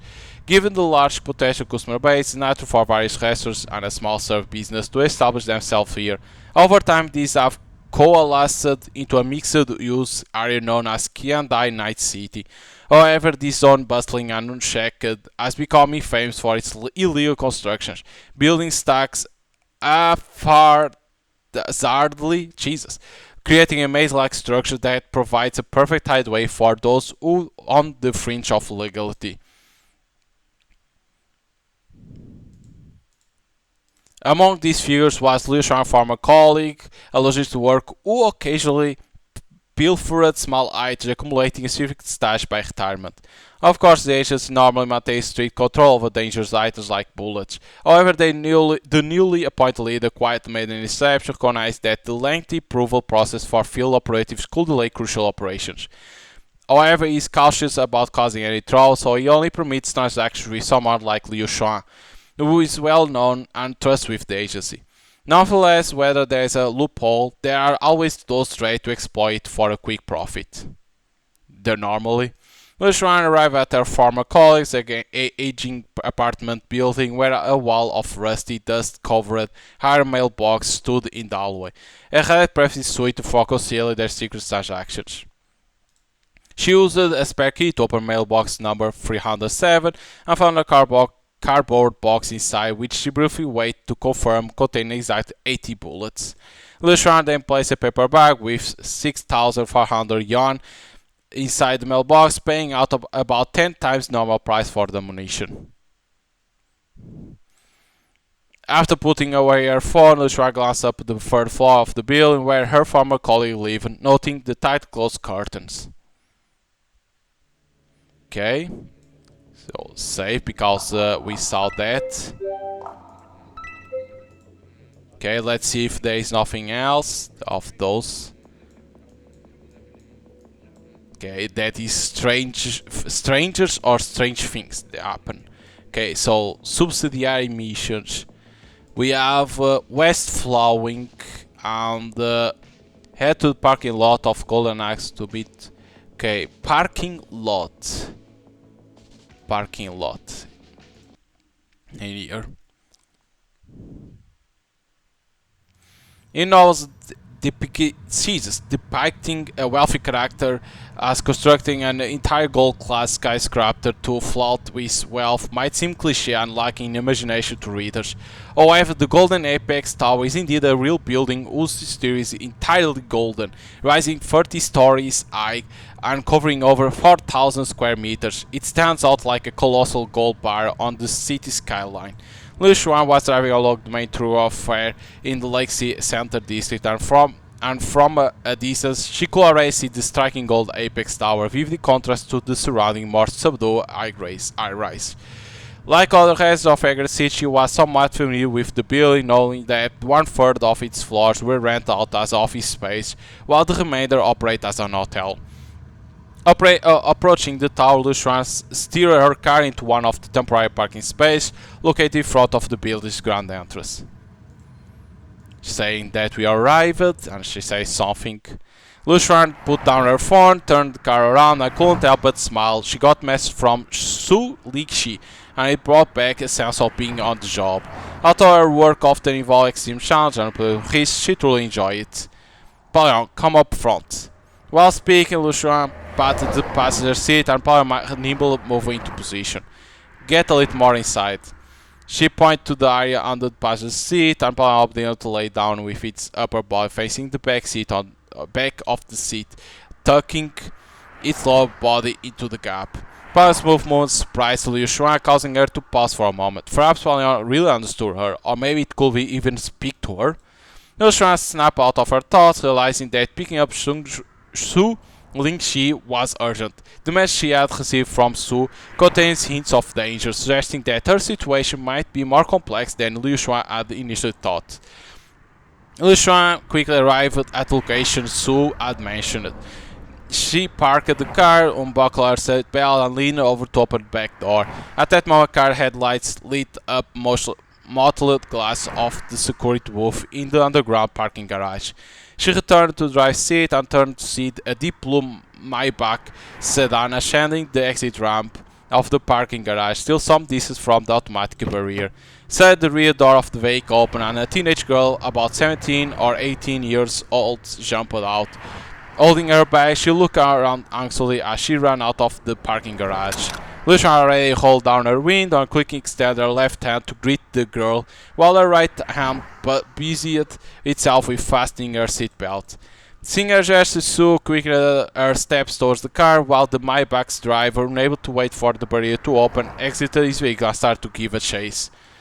The pursuit is an adult male, and he could easily catch up Su at this distance. Reacting swiftly, Liu pressed down the accelerator, moving close to Su, and swung the car around to face the man, flashlight her headlights twice.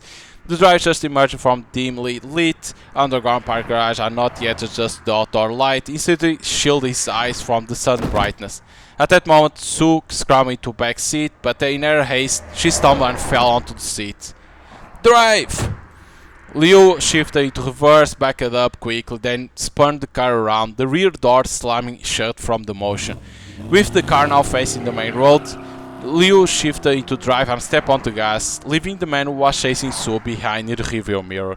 Su lay back on the seat, kicking her legs up joyful, seemingly oblivious to the fact that she was wearing a skirt. Then she sat up straight and placed her hand on Liu Xuan's shoulder. After seeing your fault, I knew I could rely on you. You can tell just from a photo. Sue didn't answer Liu question directly, instead lowering her voice. Do you know Su Zhang? Su's sudden shift in mood from laugh to serious made Liu instantly start to probe her, aiming to quickly understand Su's psychological state. Who? Sounds like a familiar member of yours. You know him. How could West Flowing dare introduce someone who knows Su Zhang to help me? Sue recoiled, attempted to open the car door in a panic, but it was locked automatically. Frustrated, she turned to Liu. Let me out of the car. Relax, I don't know Su Zhang you are talking about. Liu noticed Su's discomfort through the rearview mirror. She was huddled against the backrest, arms wrapped around herself. It might have been an illusion, but Liu thought she saw Su's sleeves and gloves undulating like waves. Right, you won't know him. Jasper mentioned your story, that's why we need to meet. You probably don't recognize.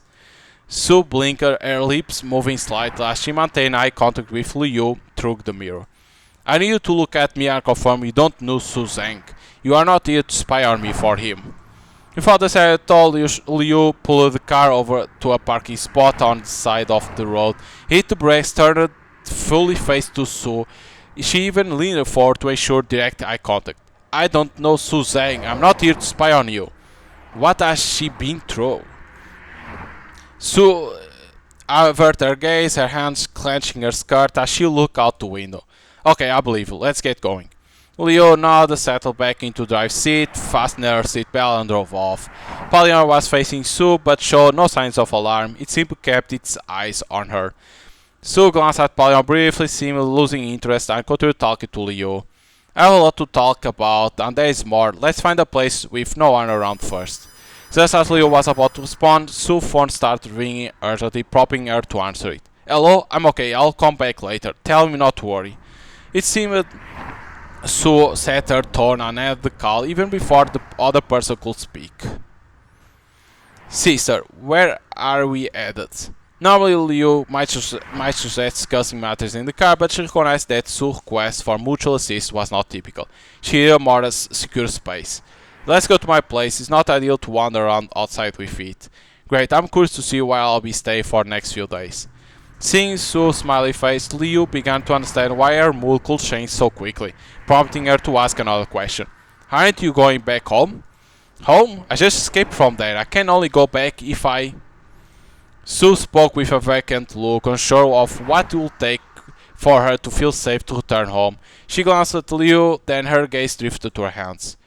Su Zhang is not in a great city right now, which gave me the chance to get out. Sister, I need you to help me resolve everything during this time. So you are not running away. You are choosing to confront it, right? As Leo voiced this realization, Sue saw a vision of her future free from the nightmares that had plagued her since birth, soon to be eradicated. Yes, you're right, I've been running away. While Leo, ever cautious and skeptical, knew exactly what Sue needed to hear, she also understood that this was not barely about deception or applying learning techniques mechanically. Motivated by innate impulse, bees are drawn irresistible to bloodily blooming flowers. Leo hoped to encourage the girl to fully disclose her experience, motivated also by their mutual promise to help each other. Let's have a good talk. Your place is quite nice, isn't it? Sue, completely at ease, walked around the living room a couple of times before settling down on the sofa, the very spot where Leo had woken up. It looked like you could afford a new car. The one you are driving seems a bit old, and the back seat is very cramped. I'm rarely here, I don't use the car much, so there's no need for a new one, but compared to your seat, even a train will feel roomy. Is that so? I really ride on other people's car too. Whenever I go out I have to deal with the driver watching me, so I'm stuck with that car. Enough of small talk, let's discuss the main issue. Sue pointed at Pallion was squatting beside Liu, sniffing around curiously. First, tell me, what is that? That's something you are here to help me figure out, Aunt. Liu removed her gloves to show Sue the hole in her palm. This appeared in my palm early this morning. Black lines emerged from it, forming numbers. It began with 100 mil, later a creature invaded my home and stole 4 million from this number. When I fled, Pallion suddenly appeared, devoured that creature and has been following me ever since. After Jasper found me, she wanted to meet you with a West Flowing. I was kept off their intention, so I decided to do something on my own first. Then that's when I got your message. Sue nodded thoughtfully, her arms crossed in front of her, and then she spoke. It's remarkable, really. You have dealt with so much in just half a day, yet you remain calm. I'm at loss for words on how to comfort you. Seeing the hole in your hand, I'm I wonder if you were like... Sue then removed her coat and rolled up the sleeves of her lighter, silkier gloves, different from you leather ones, and spread her arms out for you to see. Her arms were covered in a semi-transparent, gel-like substance that mimicked the appearance of muscular skin, revealing the bones beneath them. Sue flexed her fingers, and Liu felt an intense discord watching her phalange curl into a fist. Normally, the movement of bones when making a fist is hidden by skin or musk, making it less unsettling. Seeing the bones exposed like this can create a visual reaction, similar to unease one might feel when pressing a hand against their chest and feeling the heart beat, a stark reminder of life's fragility. What truly unnerved Leo was not just the bizarre appearance, but a deeper, more fundamental sense of dislocation. How are you feeling right now? Does it hurt? How did it come to this? Wait, I'm not asking for a reason, but... Leo buried her face in her hands. Peeking through her fingers, she caught a glimpse of Pallion stretching its jaw wide open. Startled, she looked away, the image of a dead wood from the storm flashing vividly in her mind. She wasn't ready to accept the reality of supernatural phenomena invading the world she thought she knew so well. The realization loomed like insurmountable while blocking her from comprehending this new truth. Her profession demanding that she solve problems early, ensuring there were no significant deviations from the plan. Failure to do so could bring consequences too devastating to image. But now she felt something deeper than mere ignorance, an all-consuming fear. A gnawing doubt crept into her thoughts, making her question whether anything she believed in could still be trusted. She let her hands fall to her lap, leaning back against the sofa. A trace of exhaustion softened her otherwise composed demeanor. Nothing, just go on. Sue rolled down her sleeves, slipped on her coat, and pulled on her gloves. Sis, you are pretty quick at pulling yourself together. First I thought you were about to get all sentimental. Even if I did, if I cry, scream, or threw a tantrum, it wouldn't change a thing. You know what I want to know. Just tell me, how does it work? I can't really explain the details, but I can do it. Just sit tight and move it. Got it. You could just... Wait, what's wrong? Sue tilted her head slightly, her brow furrowed. The overwhelming confidence in her eyes moments ago seemed to falter. You could probably imagine even if I don't say it, things are complicated in my family. Leo nodded thoughtfully. Sue had just mentioned that she was born this way. What must her parents have thought when she arrived, and how had they managed to navigate the challenge of raising her? It was just my dad and me back then. He told me from as far as back as I remember that I had a disease, something that made my arms the way they are. He insisted I stay at home, even hired a driver who acted like a bodyguard just to keep me from wandering outside and being seen by anyone. Honestly, I didn't mind staying home. My father owns the entire Golden Apex Tower, so no one could even get to the floor where I live. In a strange way, life felt free. But as I got old, I realized my dad was lying. My arms weren't sick. No matter how many times I asked, he stuck to his story, insisting over and over that I was healed. He knew I wouldn't tell anyone about my harm, so he let me go outside as long as the family driver came with me. Though Sue hadn't explicitly stated her true intentions, Leo could read between the lines. It wasn't hard to piece together what she was after. Su Zhang, the one she mentioned in the car earlier, must be her father. You want to investigate your father on your own, to find out the truth about your arms, am I right? If that's the case, I'm guessing your ability has certain limits, otherwise you'll already taken action against him. You are sharp, sis. My ability only works on the same target. and my dad tricked me into using it on him when I was a kid. Well, that changed everything. I want to know what happened to my arms, sure, but there's something even more important. Sue suddenly began coughing as she tried to continue, waving her hand in front of her face.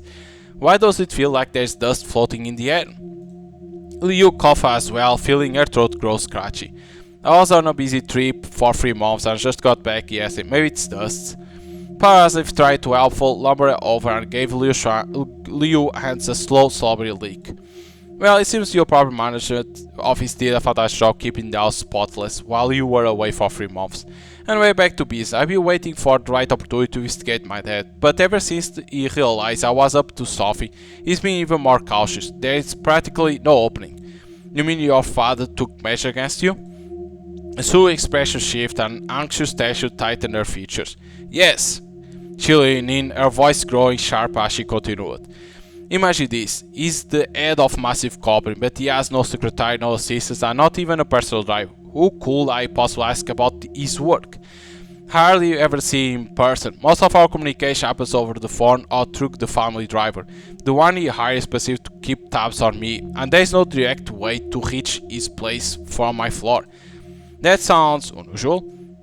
Your relationship with him doesn't seem like a typical father-adult dynamic, but aside from that, his work habits sound peculiar. Maybe he's just incredibly dedicated? Sue brows knit tightly, her knees flicking her gaze. Like I say, my mom passed away when I was very young. I never met anyone from her side of the family. I met some relatives on my father's side, but they only ever showed up when they wanted money. I don't know much about them either. As for my dad, he's extremely cautious around me. If he spots even the smallest loophole I might use to uncover his secrets, he closes it immediately. I brought in a lot of money for our family. He needs me to keep doing so, but he tells me sometimes I wonder if my mom or grandma had abilities like mine, and if they... Leo couldn't help but interrupt with a light cough. Looks like I really need to call the property management company for a proper cleanup. She glances down and nudges Polyon gently away from her lap. Its eager licking had left her gloves damp.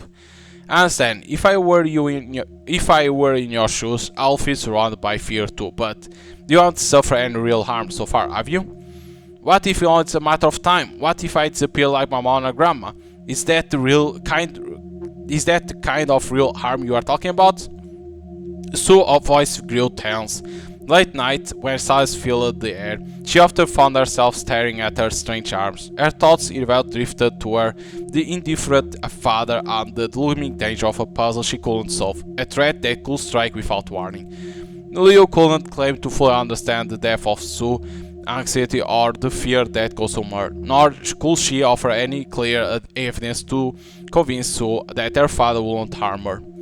But those uncertainties didn't mean the question should be ignored. Calm down.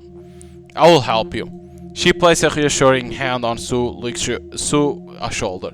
Finding out your dad's secret might not solve everything, but at least you won't have to live in fear anymore. Besides, I'm guessing you'll only be able to help me after I help you deal with this, right? Sue nodded, her composure returning quickly. Seeing that, Leo withdrew her hand from Sue's shoulder. I don't even know where to start right now. I feel like everything is done as being flawless. But what about you? Have you noticed any flaws we could use to our advantage? Right now, only I can help you. We can't trust each other based on this deal, and I don't want to lose this opportunity. Her words left Leo deep in thought. Sue, this sheltered princess with tinge of paranoia, didn't even seem certain about what she truly wanted to achieve. Did she want to uncover the mystery behind her harms? Did she seek the truth about her mother's appearance, or was she simply desperate to prove that her father never intended to harm her? These unclear goals could easily create obstacles, but for you, they might also present an advantage. I can help you, but you also need to understand that I'm taking a huge risk here, both legally and personally, to do this. So no matter what the final outcome is, you'll have to help me with what I need to find out too. Yes, I understand that. Sue clasped her hands tightly against her chest, her gaze steady and unwavering as she looked into Leo's eyes. I trust you on this. So, what's our next step? Good, I have a plan. To address Sue, probably you needed to visit West Florence shop. She knew they will have the products suited for the situation at hand. Let's go, we'll discuss it on the way. Sue nodded and followed Leo to the door, her gaze lingering on the dark silhouette of Leo back, but in her heart she had an expectation for light.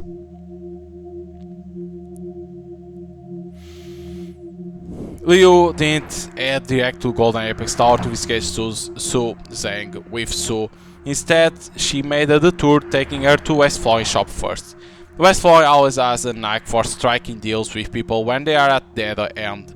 I'm guessing there's already something waiting for us that will solve your problem. Let's go and take it off his hands. Will he just hand it over so easily?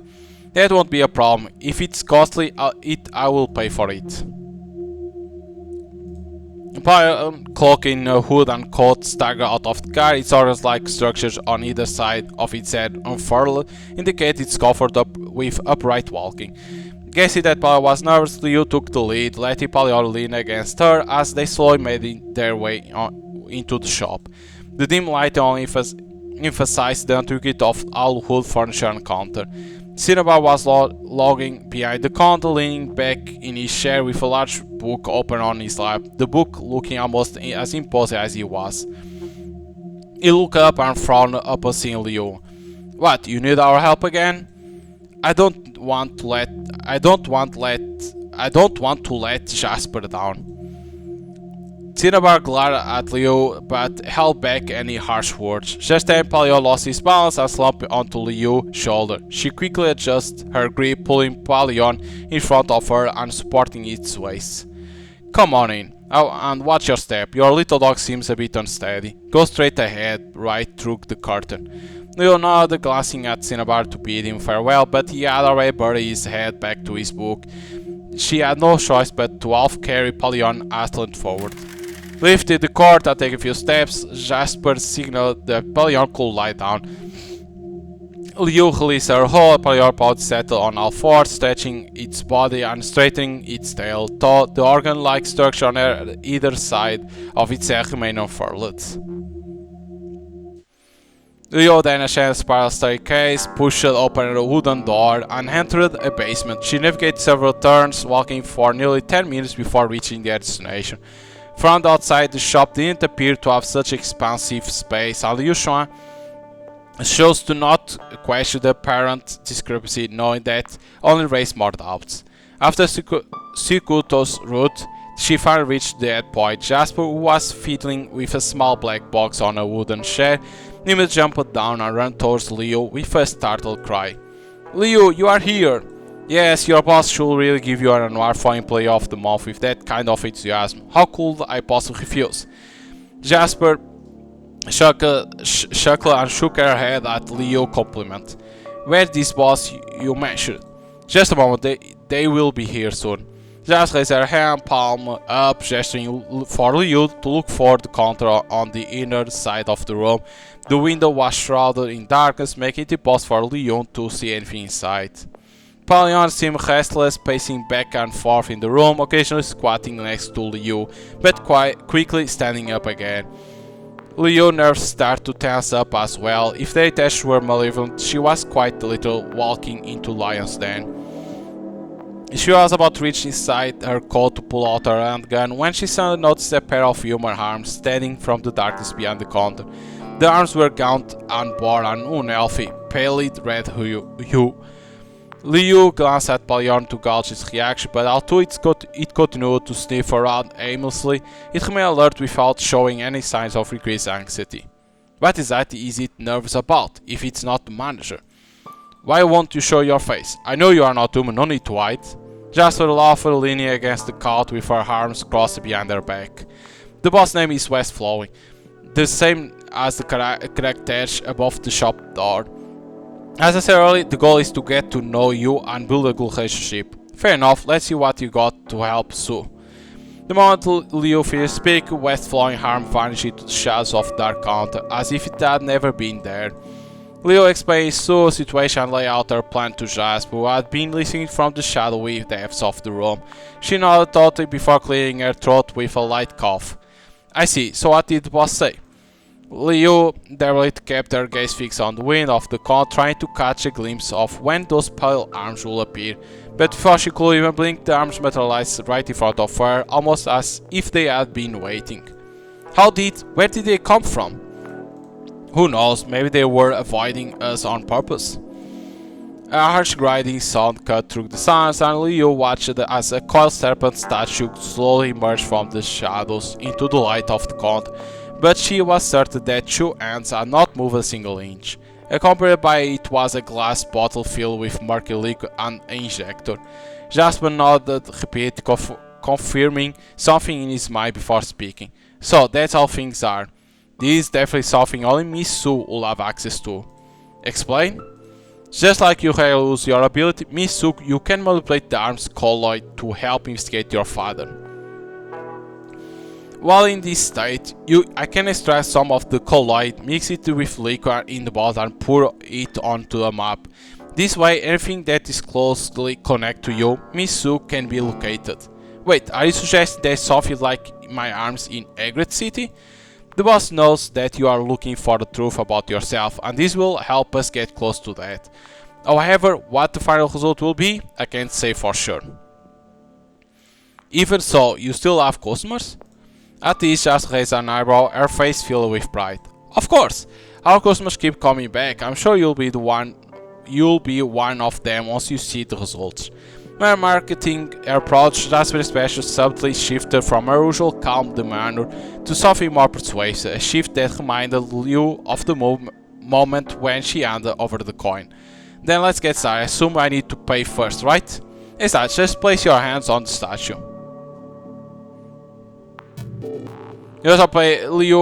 Liu placed her hands on the statue and braced herself for whatever was coming. This time, however, she didn't feel any pain. Instead, the blood-red coin spilled out the serpent's mouth. Hold on, it's only 150,000 this time. A real bargain. How do you feel? Does it hurt? Liu shook her head, confirming that the number in her hand had changed. I'll pay you back for the 150,000. No need, I just need you to keep your promise. If you are counting cash, this is worth far more than 150,000. Jasper chuckled and brought the injector and the bottle over to Sue. Are you ready? Sue nodded and removed her gloves, extending her right arm towards Jasper. Without hesitation, Jasper pierced that needle of the injector into her arm. The needle was clearly visible through the transparent surface of her arm. She pulled the piston, extracting about 5 millimeters of colloid from her. Does it hurt? A little bit is fine. Jasper injected the colloid into the glass bottle. The murky liquid inside began to swirl as if it were alive. Second later, transformed into a thick red liquid and settled into stillness. Well, looks like it worked. That's lucky. So, this is your first time doing this? As they spoke, a map of Egret City slid into view through west flowing counter window. Jasper poured the red liquid onto the map and gestured Liu and Sue to come closer. Tilting her head, Liu noticed a golden radiance emanating from the red liquid drops as they began to move slowly across the map. Is this stuff alive? The liquid meandered across the map, its glowing trail stretching over the entire of Egret City. Several locations left behind distinct red drops, marking them on the map, while some locations are marked with water spots. Does this mean there are things similar to my arms scattered all over the city? I'm surprised too, this looks unsettling. Does the number of drops on the map indicate how many there are? Hold on, yes, the boss confirms it. The liquid journey came to an end, boiling heavily around the golden apex tower on the map. The golden puddle there was significantly larger than at any other location. There are so many clustered at Golden Apex Tower, right where I live. That's what the map suggests, but you had no idea? I told you, my father goes to great lengths to keep things from me. There is only one area inside the tower that I can't access. If something similar to my arms exists, it has to be hidden there. Her gaze remained fixed on the glowing liquid, her determination evident. Sis, I think we have our goal. We need to check out my father's place. Sounds like a plan. Seems like you are satisfied with the results, just like I told you, no? Liu placed her hand gently on Jasper's head, tapping lightly. Don't expect the gesture caught Jasper off guard, leaving her uncharacteristically shy and momentarily speechless. Her usual liveliness seems to vanish. Then we shall take our leave. Jasmine regained her composure as she waved them off. Come back next time.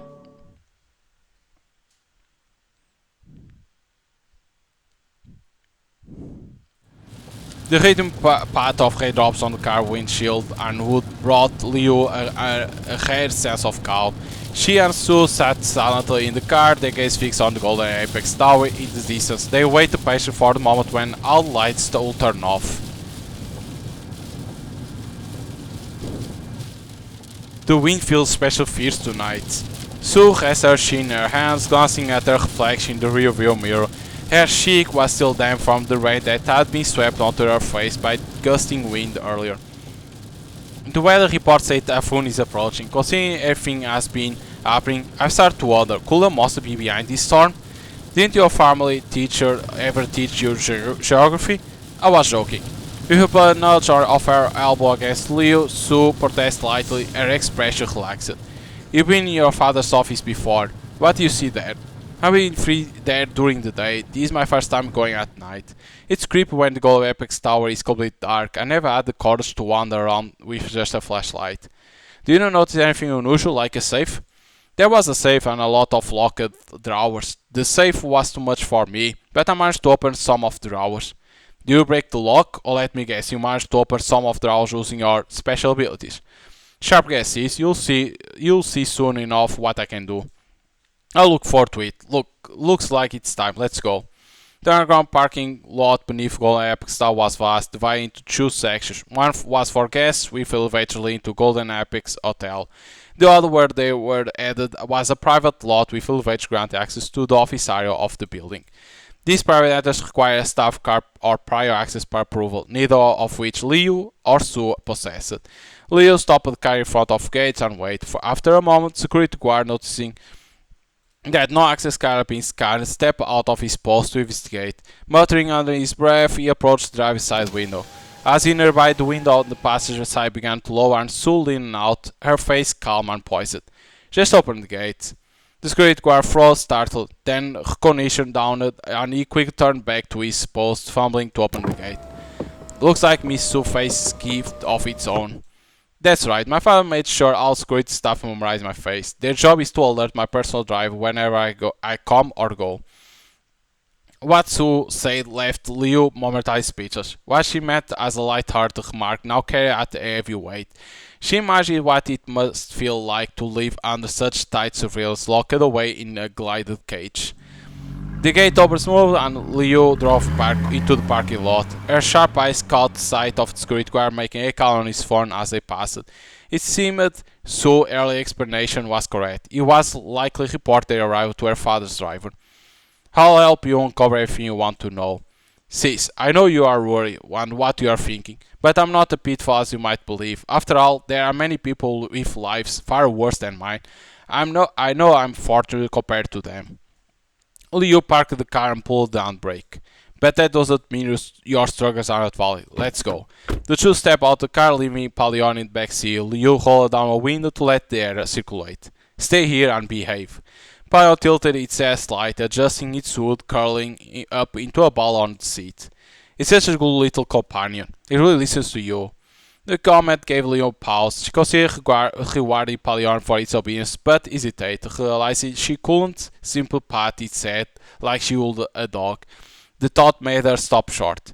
If he didn't listen to me, it would be a real headache. Still, she hesitated. Was it really okay to leave Palion alone in the car? What if something dangerous happened now? Could she protect Sue on her own? She glanced back at Palion, watching its red hood shift slightly as it adjusted itself. Lost in thought, she found its sight and made up her mind. The three of them entered the elevator, Palion now wrapping in a coat to stay concealed. Sue pressed the button for the 29th floor. My father apparently is on top floor, large flat with a meeting room and a living area, but the button for the first floor only works when there is a scheduled meeting. She coughed light and tested her theory by pressing the button for the first floor. Nothing happened. For safety thought, the staircase is still accessible. We can get to the first floor from the 29th. The elevator ascended quietly, its mechanism almost soundless. The confining space encouraged silence between them. As the phone numbers tickled up on the screen, the attaché grew. Liu felt a surge of relief knowing she had brought Pallion with her. Before they could fully brace themselves as the attaché peaked, the elevator arrived at the 29th floor with a loud scream. The corridor beyond the elevator doors was dimly lit. The faint light barely illuminated the patterned carpet that stretched into shadowy darkness. Liu quickly understood why Su found this place unnerving at night. Outside the glass walls, the rain lashed against the building with relentless force, accompanied by a sharp whistle of wind that seemed unique to towering structure. The oppressive atmosphere made Su clutch Leo's arm tightly, her breathing growing rapid underneath. Pallion stepped out first and it dropped to all fours, adapted its gait to move more naturally. Seeing this, Leo decided not to force Pallion to mimic human behavior any longer. Being caught on surveillance cameras was a risk, but she would much rather have Pallion scout ahead, prepared to detect and deal with any potential threats around. Are you alright? Actually, I'm just afraid of dark. When I was young, my bed was enormous and the ceiling felt impossible high. When the lights went out, I was swallowed by the vast darkness and the loneliness that came with it. It was terrifying. Hearing this, Leo tilted her head to gently press against Su, offering quiet reassurance. I can't promise much, but at least right now I'm here with you. Thank you. Leo had hoped her words would ease Su's nerves, but instead, Su clung to her arm even tighter. Resigned, Leo turned on the flashlight she had prepared earlier and led Su into the darkness. Do you know where the staircase is? Just straight ahead and left. Leo shone the flashlight in the direction of Su, indicated as she did. A peculiar smell caught her attention, faint at first but growing stronger with each step. At first, Leo thought it might be fresh bait, sharp, but not entirely unpleasant. However, as they approached the corner, the smell became more complex, a mixture that gave her pause. Leo instead reached into her pocket, intending to use the perfume to mask the scent on her body. Huh, do I usually carry it with me? She let out a breath, forcing her thoughts back to the present moment. Sis, look over there! Pinching her nose, Su pointed out to the floor. Leo directed flashlight to where Su gestured. She saw a faint drag marks marring the carpet. Handing the flashlight to Su, she crouched down and touched the trail with her fingertips. It's still damp, but no liquid residue. This must have been here for a while. She laid her fingers to her nose and immediately recognized the same strange odor. This odd, stay alert. The corridor seems endless under the dim light, but it wasn't long before they reached the corner. To their own ease, the strange trail continued in the same direction they were heading. Leo motioned for Su to stay silent and retrieve the flashlight. With the other hand, she drew a pistol, disengaging the safety. It's risky to keep a flashlight on. It might expose us, but without it we could walk straight into danger. She slowed her steps, leading the way cautiously. The rain and wind outside began to fade, replaced by an unsettling sound of bubbling liquid, soft at first but gradually louder. There came the odor again, stronger and more suffocating. This time it was unmistakable chemical, but with an additional undertone that was deeply unsettling. All her breath, Leo rounded the car with her pistol razor, aiming at whatever might lie ahead. The flashlight beam revealed only the staircase with no immediate threats in sight. Relieved but still wary, she glanced back to Su, who was gripping the edge of her coat for comfort. Together they pressed on. The further they climbed, the louder the bubble grew, and the more oppressive the smell became. Leo began to worry that could be the poisonous gas. With the only few steps remaining, Leo halted and leaned against the wall to minimize her blind spots. From her position, she could just make out the screwed door to the 13th floor. The pungent odor still lingered heavily in the air, but aside from that, there were no immediate signs of danger. She handed the flashlight to Sung Lishi, gripping her pistol firmly with both hands. Follow me and stay alert. The two moved cautiously towards the great door. This time, along with the smell, Liu began to hear faint, unfamiliar noise. She instantly raised her arm, signaling Su to stay behind her, and focused on pinpointing the source of the sound. There's something soft behind that door, but what? Su, stay back. What is it? What do you see? I can't see anything. Su's voice trembled as she clung tightly to Leo's arm, reluctant to move. It's getting closer. What's getting close? Can you tell me? Leo, eyes fixated on the doorknob, straightened to decipher the strange noise emanating from the other side. Water? No, it's moving closer. Sue, step back! Before she could finish, green gelatinous liquid began to ooze through the cracks of the security door. The substance emitted an intense heat with bubbles of varying size forming and bursting across its reefing surface. It pulsated and squirmed as if something on the other side was forcing it through the narrow gasps. What is this thing? You never seen this before? No, I passed through here before and never noticed anything like this. Dolly kept pounding against the iron door, attempting to break through. However, it lacked force to smash it open. Instead, it managed to squeeze out fragments of itself, which fell to the floor in broken, steaming clumps. Sue clutched Leo wristling tightly, her breathing growing rapid and shallow. The rhythm of her panicked breaths mirrored the relentless popping of the liquid's bubble. Recognized that Sue was becoming overwhelmed, Leo prepared to retreat, but just as she turned to guide Sue away, the liquid underwent a silent transformation. It first got all of its tissue together, its surface transforming in an instant from rough, like concrete scored by machinery blade, to unnaturally smooth. At the same time, a thick column of smoke erupted upward, surging straight to the ceiling. Paleo opened its mouth, its tail wagging limply toward the ground in a high display of unease. The organs on either side of its head flared to their full extent, signaling that he perceived the swirling clouds of smoke as far more dangerous than the vicious liquid from earlier. The smoke above them began to shift, breaking free from its intangible state. It gathered into a dense cloud above Leo's head, expanding and collapsing in rhythm waves. As they watched, two rows of grotesque human-like teeth emerged from within the smoke, jagged and menacing. The Leo didn't have time to question white creatures that looked like nothing like a human board just shifts. Her eyes darted to the security door. The sticky liquid had vanished. It has been passed through the door by transforming to this smoke. Whatever it is, its hostility is undeniable. Liu tightened her grip on her pistol, but hesitation flickered. Could a bullet even harm something as amorphous as a smoke? We have to leave.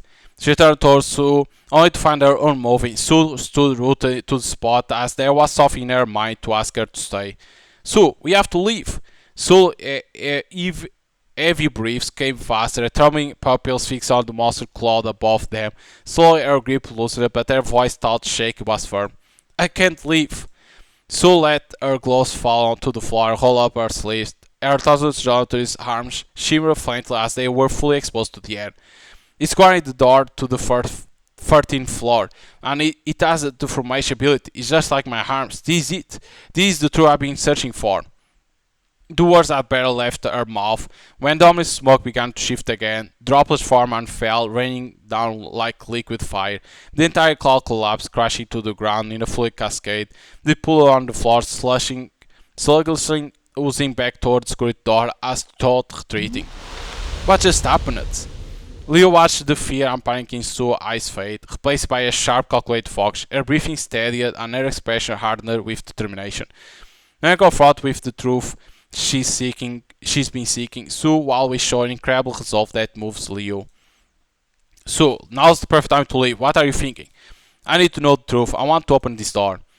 Sue raised her hand, her trembling fingertips pushed through the gelatinous coating of her tousled arms, brushing against the cold door. Leo placed her hands on the door to help.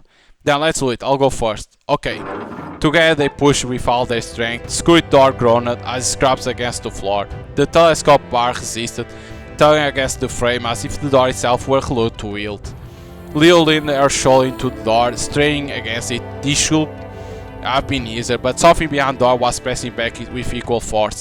Pallion! At her command, Pallion leaned back, giving itself space for running a charge. With a burst of power, it launched forward, slamming into the door like a battering ram. The impact forced the door to open just enough.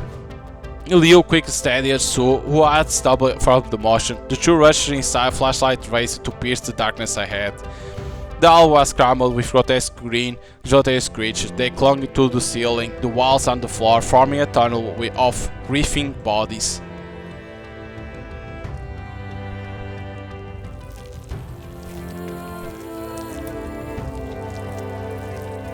Their grinning, malformed face twisted, are bubbling in fucking light, releasing an overpowering stench. Sue Isid held her breath, clutching Leo's arm as the creatures shifted slightly towards them. What's going on? Judging by the force they used to ram the door early, they shouldn't be moving this slowly now. Sis, look, that door! She pointed to the door visible as the grotesque mass, a door she knew led to her father's room. But are we going to step on them? Leo was about to respond, but was interrupted by a sudden violent cough that rocked her body. She doubled over, clutching Sue's shoulders for support. As her cough subsided, a sudden movement caught her eye. Creatures were retreating, not towards them, but away. They surged backward in unison, flowing like liquid toward the door. Leo aimed the flashlight ahead, but the sight of the now vacant halfway left her more upset than when they had first opened the door.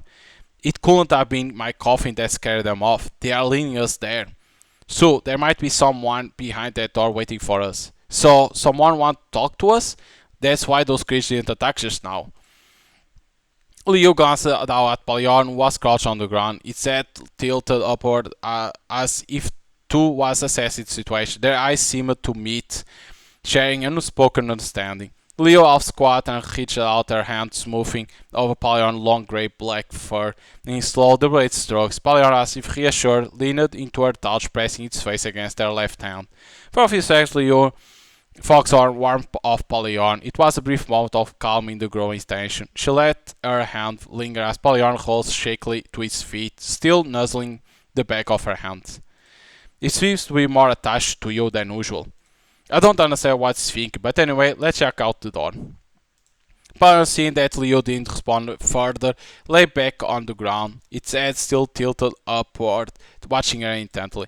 Leo quickly led the way to the door. Once there, she grasped the doorknob and attempted to push it inward. Unlike before, there was no resistance on the other side. She turned back to meet Sue's gaze, therefore twisted the doorknob and pushed the door open. The room beyond was vast, around 200 square meters, designated as Su Zhang's private space. Leo scanned the area. There were no partitions, walls, no signs of anything strange. The turbulent greenish creature had vanished without a trace. There were water spots on carpet in the hallway, but now there is nothing on the marble floor. They must be watching us through the surveillance cameras. That drive might have alerted my father too. Let's move quickly. No worries, if someone coming I will. Before she could finish, a violent cough overtook her, forcing her to one knee. One hand braced her torso against the ground as a skull-splitting headache struck her. Sis, what's wrong? Behind you, it's right behind you! What the fuck is that? Leo turned sharply, her eyes looking on a massive jellyfish-like creature floating in the air, its form seeming complete, its interior structure still morphing and growing. When did it? No, it's from me. She realized that fine dust and particles were emanating from her body, feeding the creature. These particles were building its radial water vessels, tentacles, and characteristic umbrella-like structure. Unlike a typical jellyfish, it wasn't translucent or delicate. Its appearance was cloudy, with blotches across its surface, combination of mold spreading and petri dish. Inside the umbrella-like structure were dense, mushroom-like gills, vibrating as they released dark yellow spores, far larger than ordinary dust. Leo quickly stripped off her gloves as she feared a deep wound marred the back of her left hand. Small visible mushrooms were growing from it, their caps rising and rupturing rapid cycles, scattering spores like diodons before withering and dying. Yet new mycelium grew instantly in their place, repeating the cycle every 5 seconds. Without hesitation, Leo drew a knife from her pocket. She plunged into the wound, carving out the infection flesh in a swift, circular motion. She threw the excised tissue onto the ground and immediately felt a wave of relief. She flipped her hand over, watching the numbers of display on her skin rapidly decline. So this is why I've been coughing all this time, and why Pallion kept licking my left hands. The muddy jellyfish, sensing that the source of the dust had disappeared, seemed to become very nervous as it shook its body desperately, scattering a large number of spores. The moment the spores touched the ground, they gave birth to a mycelium And then, just like the situation on the back of Leo hand, a round of life and death cycle was complete after only 5 seconds. And the ground it touched felt like it had been absorbed, leaving only depressions. The only spots were in a smooth situation, landing on sofas, lamps, and coffee tables, and the originally exquisitely decorated room was turned around and punched out with countless holes. "Cease, your hand! Stay back!" Just as she spoke, a spore landed on Sue's cheek. "Sue!" But nothing happened. The spore bounced harmlessly off her soft skin and landed on her shoulder, making cut with her jacket. Within seconds, the spore triggered a rapid 5-second cycle, hitting away a portion of the fire. Startled, Sue Aurelia struggled off the jacket and let it fall to the ground. "What is this thing?" The damage to the jacket gave Leo an idea. She reasoned that spores only react with inorganic compounds and that she had been parasite because of the number embedded on her hands. Wasting no time, Leo fired 2 quick shots at the cloudy umbrella-like structure of the jellyfish. Both bullets pierced through, causing a sewage-like liquid to seep from the wounds. However, the creature didn't stop releasing spores. The floor and walls of the room were slowly being eaten away. At this rate, the structural integrity of the building was at risk. There is no time to hesitate. Backing away, Leo caught sight of endless dark sky outside the window. A plan began to take shape. "Sue, I'm going to break the window. Find cover in the corner." Sue nodded and ran toward the designated corner. She crouched low and braced herself against the wall on the right side of the room. Once Sue was in position, Leo turned her attention to the window. She fired at it, cracking the glass cover with its gold-colored fill. They grabbed a nearby chair and smashed it through. The window shattered with resounding crash. Immediately, a fierce wind howled into the room, whipping through the space with relentless force. Leo dropped low, gripping the leg of a table to anchor herself against the gale. The jellyfish struggles desperately, its nets failing as it searches for something solid to grab onto. But the spores it had released already eroded any surface it might have clung to. Meanwhile, the fragile spores themselves were no match for the wind. They disintegrated instantly, scattering to the air and disappearing entirely. Just hold for a second. The jellyfish survives it far exceed Leo's expectations. It restructured itself, shortening several of its tentacles to relocate mass and concentrate its legs into a single extended limb. The newly elongated tentacle whipped through the air with precision, aiming direct at Leo. What? Despite her efforts to dodge, the tentacle wrapped tightly around her ankle. The creature itself, however, was too light to resist the force of the wind. It was dragged out of the room, flailing helplessly like a kite, with the string tied firmly to Leo's ankle. Reacting quickly, Leo curled her body into a defensive position, engaging her abdominal muscle as she reacted for a small knife tucked into her coat. Gripping the blade tightly to prevent it from being swept away, she prepared to sever the tentacle. Before she could act, a sudden powerful tug from jellyfish yanked her off her feet and into the air. "Cease!" Jellyfish was blown further away, its umbrella-like structure shredding apart in the wind. The ruptured membrane transformed into a parachute-like shape, catching more wind and dramatically increased the force pulling Leo.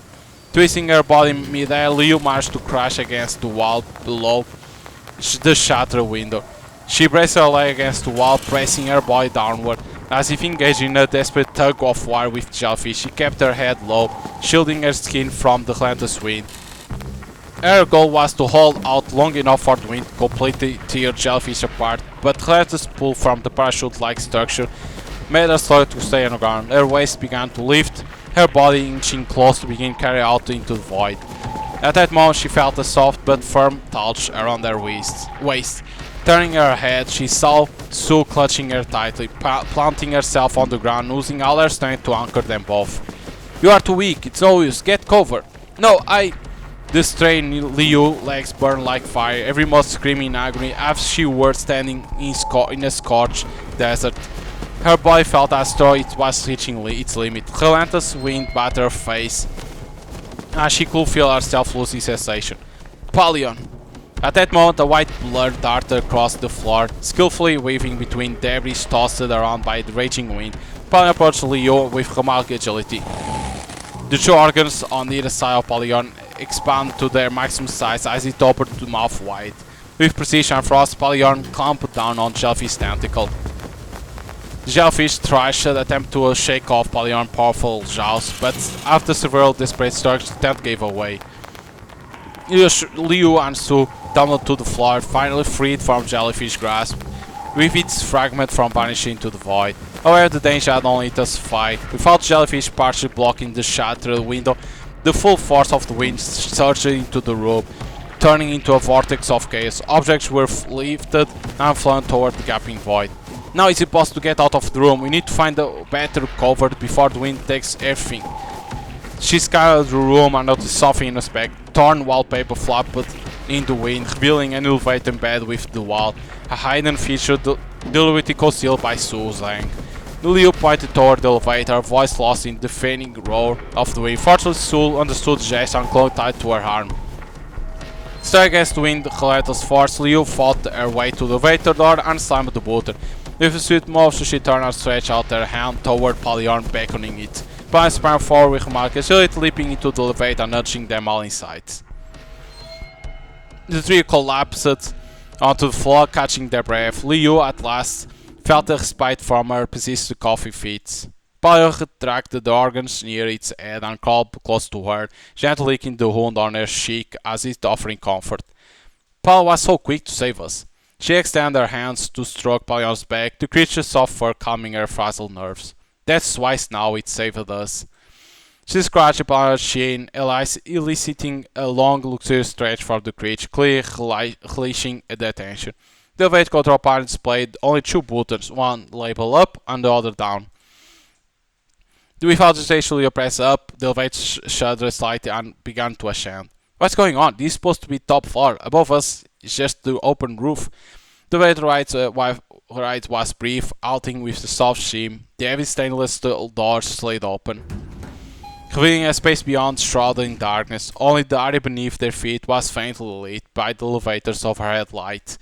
As Sul moved a step forward, Leo held her back, taking the lead.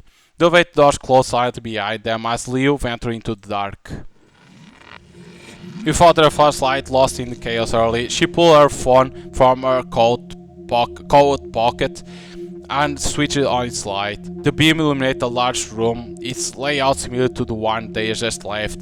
Curtains hung around the perimeter and there were no overhead lights. After observation, Leo noted subtle difference in the furnishings. The most striking feature was a large bathtub, its surface covered by an insulation board. What's that smell? It's making me dizzy. It's perfume, way too much of it. Smells like the same stuff from the hallway. She sniffed the air experience, telling her this wasn't a simple air freshener. It was likely being used to mask another, far less pleasant odor. Approaching the bathtub, the two calmly lifted the insulation board. Inside, the terrorist creatures from the car were crammed together in the steaming basin, releasing a nauseating stench that mingled with the overpowering perfume. Dozens of empty perfume bottles littered the floor nearby, evidence of the desperate attempt to suppress the foul odor. Pallion recoiled immediately, retreating from the bathtub in apparent disgust. Leon hesitated leaned back, shielding Sue with her arm. Her body tensed, anticipating an attack from bubbling, pottery liquid, but to her surprise the substance remained still, showing no signs of aggression. It's not reacting even though we are standing right next to it. Could it be non-aggressive? Let's put the lid back for now and check out the rest of the room. Either way, your father must know what is this. Just as they were about to move, a sudden ring shattered silence. Sue flinched before quickly pulling out her phone. The call ID showed it was her father, Suzanne.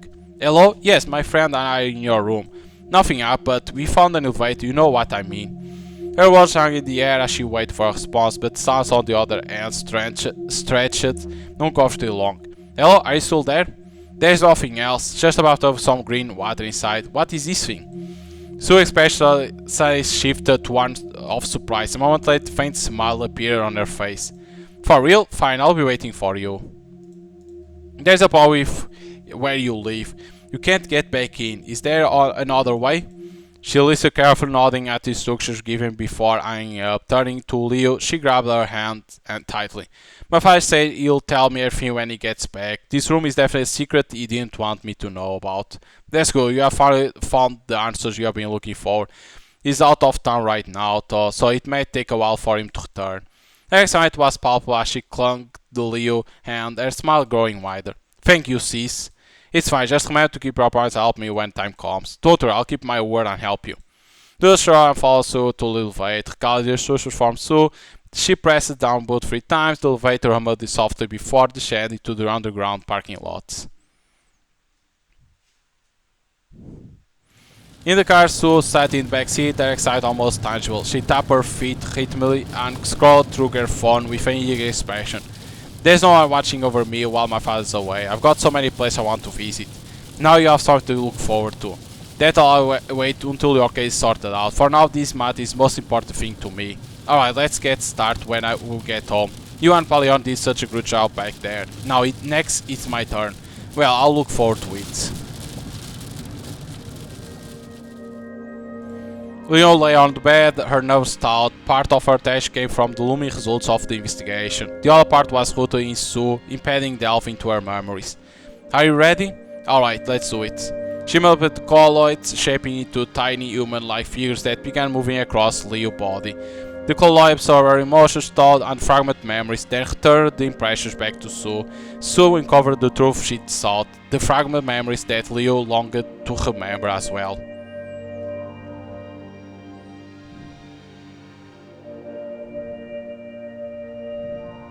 The pistol.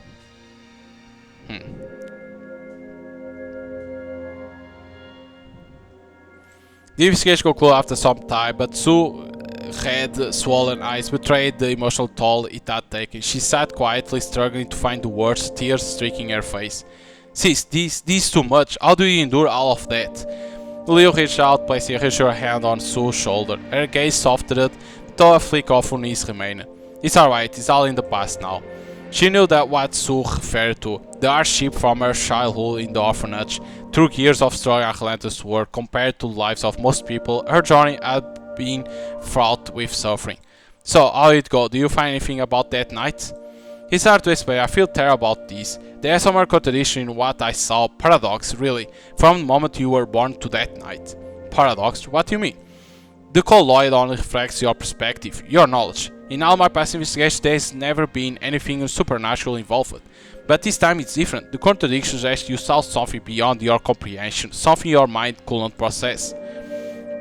You blinked, her own is deepening. Sue was struck like a tidal wave, fear swelling her, as thought she were a small ship about to be capsized. From what I gather, you have been connected to a supernatural entity since childhood. It kills you and then resurrects you. That same entity likely gave you the value of 100 million, maybe even more. That's impossible. I remember when I was with the agency. No, it wasn't with you after you left the orphanage. It only reappeared after your training at the agency, when you first arrived in Agra City.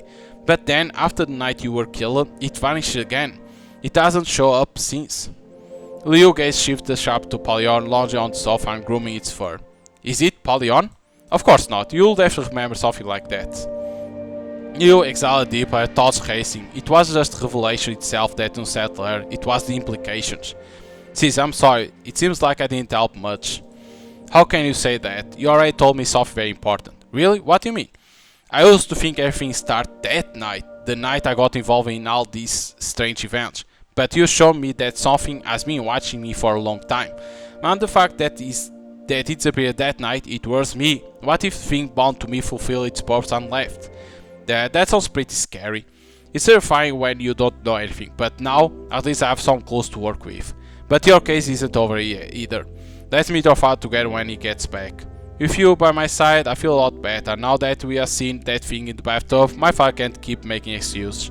Sue stood, stretching her arms high above her head, her movements accompanied by a soft kitten-like groan. I'll go take a shower first. I haven't moved around this much in age. My body feels like it's falling apart. You are just 17, the prime of your life. How can you say you are falling apart? Sue grinned and playfully trotted out of the room. Leo let out a small sigh of relief, sinking into the bed as she stared up the ceiling. Still 17. Okay, we did that. Yeah, and then we have more. The coin. As you can see, the game is it's long. The game is long, and this is only the beginning. This is like chapter 2. They call part 1, part 2, right?